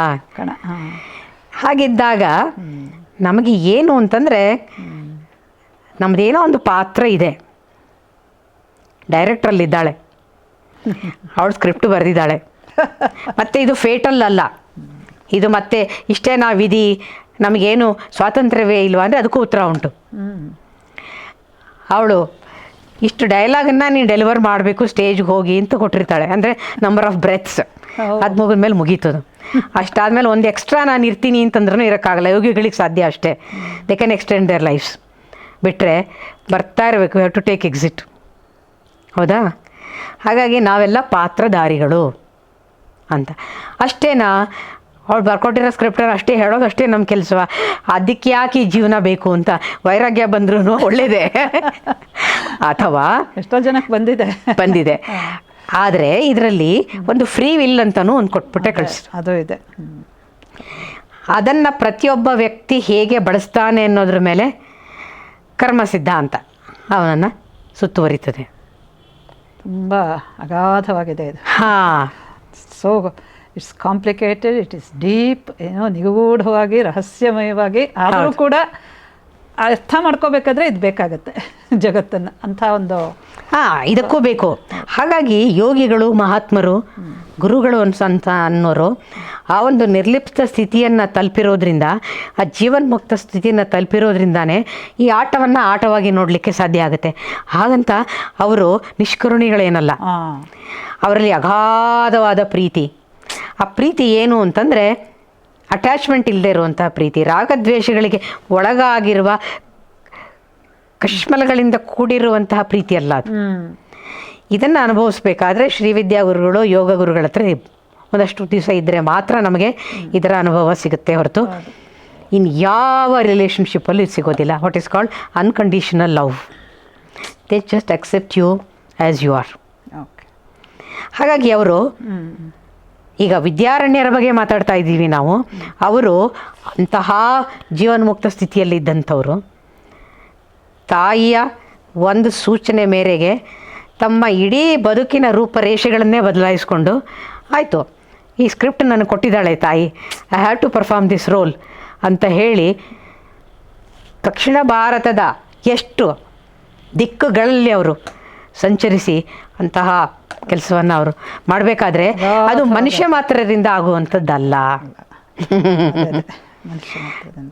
ದ್ಯಾಟ್ ಈಸ್ ಕೃಪೆ, ಡಿವೈನ್ ಇಂಟರ್ವೆನ್ಷನ್. ಹಾಗಾಗಿ ಅವ್ರ ಕೆಲಸಗಳು ಶ್ರೇಷ್ಠವಾಗೇ ಇರುತ್ತೆ. ನಮ್ಮ ಕೆಲಸಗಳು ಇವತ್ತು ಬರೆದಿರೋ ಪುಸ್ತಕ ಇನ್ನು 10 ವರ್ಷಕ್ಕೆ ಇಲ್ಲ, ಆ ಪುಸ್ತಕ ಎಲ್ಲೋಯ್ತೋ ಜನರ ಮನಸ್ಸಿಂದನೂ ಮಾಯವಾಗಿಬಿಟ್ಟಿರುತ್ತೆ. ಅಲ್ಲ, ಕೆಲವು ಪುಸ್ತಕಗಳ ಬಗ್ಗೆ ನಾನು ಹೇಳೋದು ಉದಾಹರಣೆ, ಬರವಣಿಗೆ ಅಂತಲೇ ಅಲ್ಲ, ಯಾವುದೋ ಒಂದು ಒಳ್ಳೆ ಕೆಲಸ ಮಾಡಿರೋದು ಇರ್ಬೋದು, ಅದರ ಆಯಸ್ಸು ತುಂಬ ಕಡಿಮೆ ಅಲ್ವಾ. ಆದರೆ ಕೆಲವು ಕೆಲಸಗಳನ್ನು ನೀವು ನೋಡ್ತಿರಲ್ಲ, ಶತಮಾನಗಳಿಂದನೂ ಅದು ಅಷ್ಟೇ ಆ್ಯಕ್ಟಿವ್ ಆಗಿ ಪ್ರಿಸ್ಟೈನ್ ಪ್ಯೂರಾಗಿ ಹೇಗಿದೆ ಅಂತಂದರೆ, ಯಾವ ಕೆಲಸಗಳು ಡಿವೈನ್ ಇಂಟರ್ವೆನ್ಷನ್ನಿಂದ ಆಗಿರುತ್ತೆ, ಮನುಷ್ಯರ ಮೂಲಕ ನಾವು ಮಾಡೋದಲ್ಲ, ಅದು ಆಗಿರುತ್ತೆ, ಅವು ಶಾಶ್ವತವಾಗಿ ಉಳ್ಕೊಳ್ಳುತ್ತೆ ಅಂಥೇಳಿ. ಹಾಗಾಗಿ ನಮ್ಮ ಪ್ರಯತ್ನ ಈ ಸಣ್ಣ ಪುಟ್ಟ ಕೆಲಸಗಳನ್ನು ಮಾಡಿ ಅಷ್ಟಲ್ಲೇ ತೃಪ್ತಿ ಪಟ್ಕೊಳ್ಳೋದು ಅಲ್ಲ, ಆ ವಿವೇಕವನ್ನು ಕೊಡೋದು ಅವಳೇ. ಮತ್ತು ಪ್ರಾಮಾಣಿಕವಾಗಿ ಹೇಳ್ತೀನಿ, ನಾನು ಸಾಹಿತ್ಯದ ವಿದ್ಯಾರ್ಥಿನಿ. ಇಂಗ್ಲೀಷ್ ಲಿಟ್ರೇಚರನ್ನು ಏನೇನೋ ಎಲ್ಲ ಮಾಡಬೇಕು ಅಂತ ಅತ್ಯಂತ ಉತ್ಸಾಹದಲ್ಲಿ ಹೊರಟಂತಹ ಜೀವ ಇದು. ಸ್ವಾಮಿ ರಾಮ ಅವರ ಭೇಟಿಯಾದ ಕೆಲವೇ ದಿನಗಳಲ್ಲಿ ಆ ಎಲ್ಲ ಕನಸುಗಳು ಸ್ಮ್ಯಾಶ್ ಆಗೋಯ್ತು. ನನಗೆ ಯಾವುದು ಬೇಕು ಅಂತಲೇ ಅನ್ನಿಸ್ಲಿಲ್ಲ. ಅಲ್ಲ, ನನಸು ಮಾಡ್ಕೊಳ್ಬಹುದಾದಂಥ ಹೊಸ ಕನಸುಗಳು ಬಂದ್ಬಿಡ್ತು. ಅದು ಯಾಕೆ ಬೇಕು? ಯಾಕೆ ಅಂತಂದರೆ ಅದು ತುಂಬ ಇತಿಮಿತಿಗಳಿಗೆ ಕೂಡಿದೆ ಅಂತ ನನಗೆ ಅರ್ಥವಾಯಿತು. ಅದೇ ಅಲ್ಲ, ನಿಮಗಿನ್ನೂ ಒಳ್ಳೇದು ಸಿಕ್ತು, ಬೆಲೆ ಬಾಳೋದು ಸಿಕ್ತು, ಅಮೂಲ್ಯವಾದಂಥದ್ದು. ಹಾಗಾಗಿ ನನಗೆ ಏನನ್ನು ಬರಿಬೇಕು ಅಂತ ಅನ್ನಿಸ್ದೇ ಇದ್ದಿದ್ದಕ್ಕೆ ಇದೇ ಕಾರಣ. ಇದು ಬರೆಯೋದ್ರಿಂದ ಏನಿದೆ, ಮನಸ್ಸು ಮಾಡಿದರೆ ಒಂದಷ್ಟು ಬರಿಬೋದಿತ್ತು. ಅದೇ 1 ಕೋಟಿ ಪುಸ್ತಕಗಳಿದೆಯಾ, ಎಷ್ಟಿದೆಯೋ ಗೊತ್ತಿಲ್ಲ, ಅದಕ್ಕೆ ಇದು ಒಂದು ಸೇರ್ಪಡೆನಾ? ನನ್ನ ಅರಿಕೆ ಅಂತ ನನ್ನ ಪುಸ್ತಕದಲ್ಲಿ ಆರಂಭದಲ್ಲಿ ಇದೇ ಪ್ರಶ್ನೆ ಹಾಕ್ಕೊಂಡೆ ಈ ಪುಸ್ತಕ ಯಾಕೆ ಬರೆದೆ ಅಂತ ನಾನು ಕನ್ಕ್ಲೂಡ್ ಮಾಡ್ಕೊಂಡಿದ್ದೇನೆ. ಆಯಿತಾ? ಹಾಗಾದರೆ ಒಂದು ಬ್ರಹ್ಮಾಂಡ ಪುರಾಣವೋ ಲಲಿತಾ ಸಹಸ್ರನಾಮವೋ ಮತ್ತೊಂದೋ ಮಗದೊಂದೋ ಜನರಿಗೆ ಬೇಕೋ ಬೇಡವೋ ಆ ಪ್ರಶ್ನೆ ಇವಾಗ ಇರ್ರೆಲವೆಂಟ್. ಶಾಶ್ವತ ಉಳ್ಕೊಂಡು ಬಂದಿದೆಯಲ್ಲ, ಅದು ಯಾತಕ್ಕಾಗಿ ಉಳ್ಕೊಂಡಿದೆ, ಅದರಲ್ಲಿ ಯಾವ ಶಕ್ತಿ ಇದೆ? ಓಕೆ, ಏನಾದ್ರು ಅಂಥದ್ದು ಮಾಡಿದರೆ ಅಂಥದ್ದು ಏನಾದ್ರು ಒಂದು ಮಾಡಬೇಕು. ಇದೆಲ್ಲ ಸುಮ್ಮನೆ ವೇಸ್ಟ್ ಬಾಡೀಸ್ ಅಂತ ನನಗೆ ಅನಿಸ್ಬಿಟ್ಟು ಇದಕ್ಕಿಂತ ಏನೂ ಮಾಡದೇ ಇರೋದೇ ಒಳ್ಳೆಯದು. I have to make this world a burden, adding my own things into that. ಏನೋ ಒಂದಷ್ಟು ಕವನ ಇವು ಏನೋ ಸಣ್ಣ ಪುಟ್ಟದ್ದು ಬರಿತಾ ಇದ್ದೆ, ಹಿಂಗೆ ಬಾಲಿಶವಾದ್ದು, ಅದು ಎಲ್ಲ ನಿಂತೋಯ್ತು. ಶ್ರೀವಿದ್ಯೆಯನ್ನು ಸಾಧನೆ ಮಾಡೋಕ್ಕೆ ಶುರು ಮಾಡಿದ್ಮೇಲೆ ಭಗವತಿಗೆ ಒಂದಷ್ಟು ಹಾಡುಗಳು ಅವು ಇವು ಬರೀಲಿಕ್ಕೆ ಸಾಧ್ಯ ಆಯಿತು. ಆಯಿತಾ? ಅದನ್ನೇ ನಮ್ಮ ಡ್ಯಾನ್ಸ್ ಮಕ್ಕಳು ಅದನ್ನು ಡ್ಯಾನ್ಸ್ ಗಿನ್ಸು ಅಂತ ಮಾಡ್ಕೊಂಡು ಇಟ್ಕೊಂಡಿದ್ದಾರೆ. ಅದೇನೋ ದೊಡ್ಡದು ಅಂತಲ್ಲ, ಅದು ಲಿಮಿಟೆಡ್ ಅಂತ ಅನ್ಸೋಕ್ಕೆ ಶುರುವಾಯಿತು. ಕೊನೆಗೆ ಮೌನಕ್ಕಿಂತ ಶ್ರೇಷ್ಠ ಯಾವುದೂ ಇಲ್ಲ ಅಂತ ಅನ್ಸೋಕ್ಕೆ ಶುರುವಾಯಿತು. ಎಷ್ಟೊಂದು ಹಂತಗಳನ್ನು ನೀವು ಬಂದಿದ್ದೀರಾ ಇದಕ್ಕೆ. ಹೀಗೆ ದಕ್ಷಿಣಾಚಾರದಲ್ಲಿ ಏನು ಅಂತಂದರೆ ಶಾಸ್ತ್ರಗಳಿಗೆ ಅನುಸಾರವಾದಂತಹ ಪ್ರಾಕ್ಟೀಸ್ ಮೋಡ್ಸ್ ಇದೆಯಲ್ಲ ಅದು 100% ಪ್ಯೂರಿಟಿನಲ್ಲಿ ಇಂಟ್ಯಾಕ್ಟ್ ಆಗಿದೆ. ಸ್ವಾಮಿ ರಾಮರೇ ಅವ್ರ ಪುಸ್ತಕದಲ್ಲಿ ಬರೀತಾರೆ, ಅವ್ರು ದಕ್ಷಿಣ ಭಾರತಕ್ಕೂ ಪ್ರವಾಸ ಬರ್ತಾರೆ. ಶಂಕರಾಚಾರ್ಯರ ಕಾಲದಿಂದಾನು ಬಂದಿರೋದು. ಆಗ ಅವರು ಮಧುರೆ ಅಂತ ಕಡೆ ಎಲ್ಲ ಕರ್ನಾಟಕಕ್ಕೂ ಬರ್ತಾರಂತೆ. ಅವ್ರು ಓದಿದ್ದು ಇಲ್ಲೇ ಕ್ರೈಸ್ಟ್ ಕಾಲೇಜ್ ಯಾವುದೊಂದು ಕಡೆ ಅಂತೆ. ಸ್ವಾಮಿ ರಾಮ್ ಅವ್ರು ಬೆಂಗಳೂರಲ್ಲೂ ಓದಿದ್ದಾರೆ for a short period. So ಇಲ್ಲೆಲ್ಲ ಅವರು ಪ್ರವಾಸ ಬಂದಾಗ ಪ್ರದೇಶದವ್ರ ಎಲ್ಲಿನವರು ಸ್ವಾಮಿ ರಾಮ? ಗಡ್ವಾಲ್, ಹಿಮಾಲಯನೇ ಹುಟ್ಟಿ ಬೆಳೆದಿತ್ತಲ್ಲ. ಸ್ವಂತ ಮನೆ. ಸ್ವಂತ ಮನೆ ಅವರಿಗೆ, ಅದು ಒಂಥರ ತಾಯಿ ಮನೆ ಇದ್ದ ಹಾಗೆ. ನಿಜವಾಗ್ಲು ಸಾಕ್ಷಾತ್ ಭಗವತಿಯ ಆವಾಸನೆ ಅವರಿಗೆ ಅಂಥದ್ದು. ಅವ್ರು ಅದೇ ಹೇಳ್ತಾರೆ, ಅಲ್ಲಿ ಅನೇಕ ಶ್ರೀವಿದ್ಯಾ ಅಡಾಪ್ಟ್ಸನ್ನು ನಾನು ಭೇಟಿ ಮಾಡಿ ಅವರಿಂದ ಅನೇಕವನ್ನು ನಾನು ಕಲಿತೆ. ನನಗೆ ಇಲ್ಲಿಗೆ ಬಂದಮೇಲೆ ಅರ್ಥ ಆಯಿತು ನನ್ನ ಗುರುಗಳು ಯಾಕೆ ಇಲ್ಲಿಗೆ ನನ್ನಲ್ಲಿ ಇಲ್ಲಿ ಕಳಿಸಿದ್ರು ಅಂತ ಹೇಳಿ. ಹಾಗಾಗಿ ಇಲ್ಲಿ ತುಂಬ ಶುದ್ಧವಾದ ರೂಪದಲ್ಲಿ ಶ್ರೀವಿದ್ಯೆ ಇದೆ. ಆ ಅಪ್ರಿಸಿಯೇಷನ್ ಅವ್ರಿಗೆ ಇದ್ದಿದ್ದರಿಂದ ನನಗೆ ಇದನ್ನು ಇಲ್ಲಿ ಕಲಿಬೇಕು ಅಂತ ಅವರು ಆಸೆ ಪಟ್ಟರು ಅಂತ ಅನಿಸುತ್ತೆ. ಬಹುಶಃ ಅದನ್ನು ಮುಂದೆ ನಾನು ನೂರಾರು ಜನರಿಗೆ ಕೊಡಬೇಕು ಅನ್ನೋದು ಅವರ ಸಂಕಲ್ಪನೆ ಆಗಿತ್ತು ಅಂತ ಕಾಣುತ್ತೆ. ಯಾಕೆ ಅಂದರೆ ಶ್ರೀವಿದ್ಯೆಯಲ್ಲಿ nobody is a self proclaimed guru. It's very strictly followed. ಗುರು ಮೂಲಕ ಪರಮಗುರು. ಆಮೇಲೆ ಗುರುವಿನ ಸೂಚನೆ ಬಂದು ಅದು ಆದರೆ ಆಯಿತು ಅಂತ. ನಾನು ನೋಡಿ ಅನೇಕ ಸೂಚನೆಗಳು ಬಂತು ನನಗೆ, ಅದೆಲ್ಲ ಪುಸ್ತಕದಲ್ಲಿ ಬರ್ಕೊಂಡಿದ್ದೀನಿ ನಾನು. ಅದು ನಾನಲ್ಲ, ಅದು ನಾನಲ್ಲ, ಅದು ನಾನಲ್ಲ.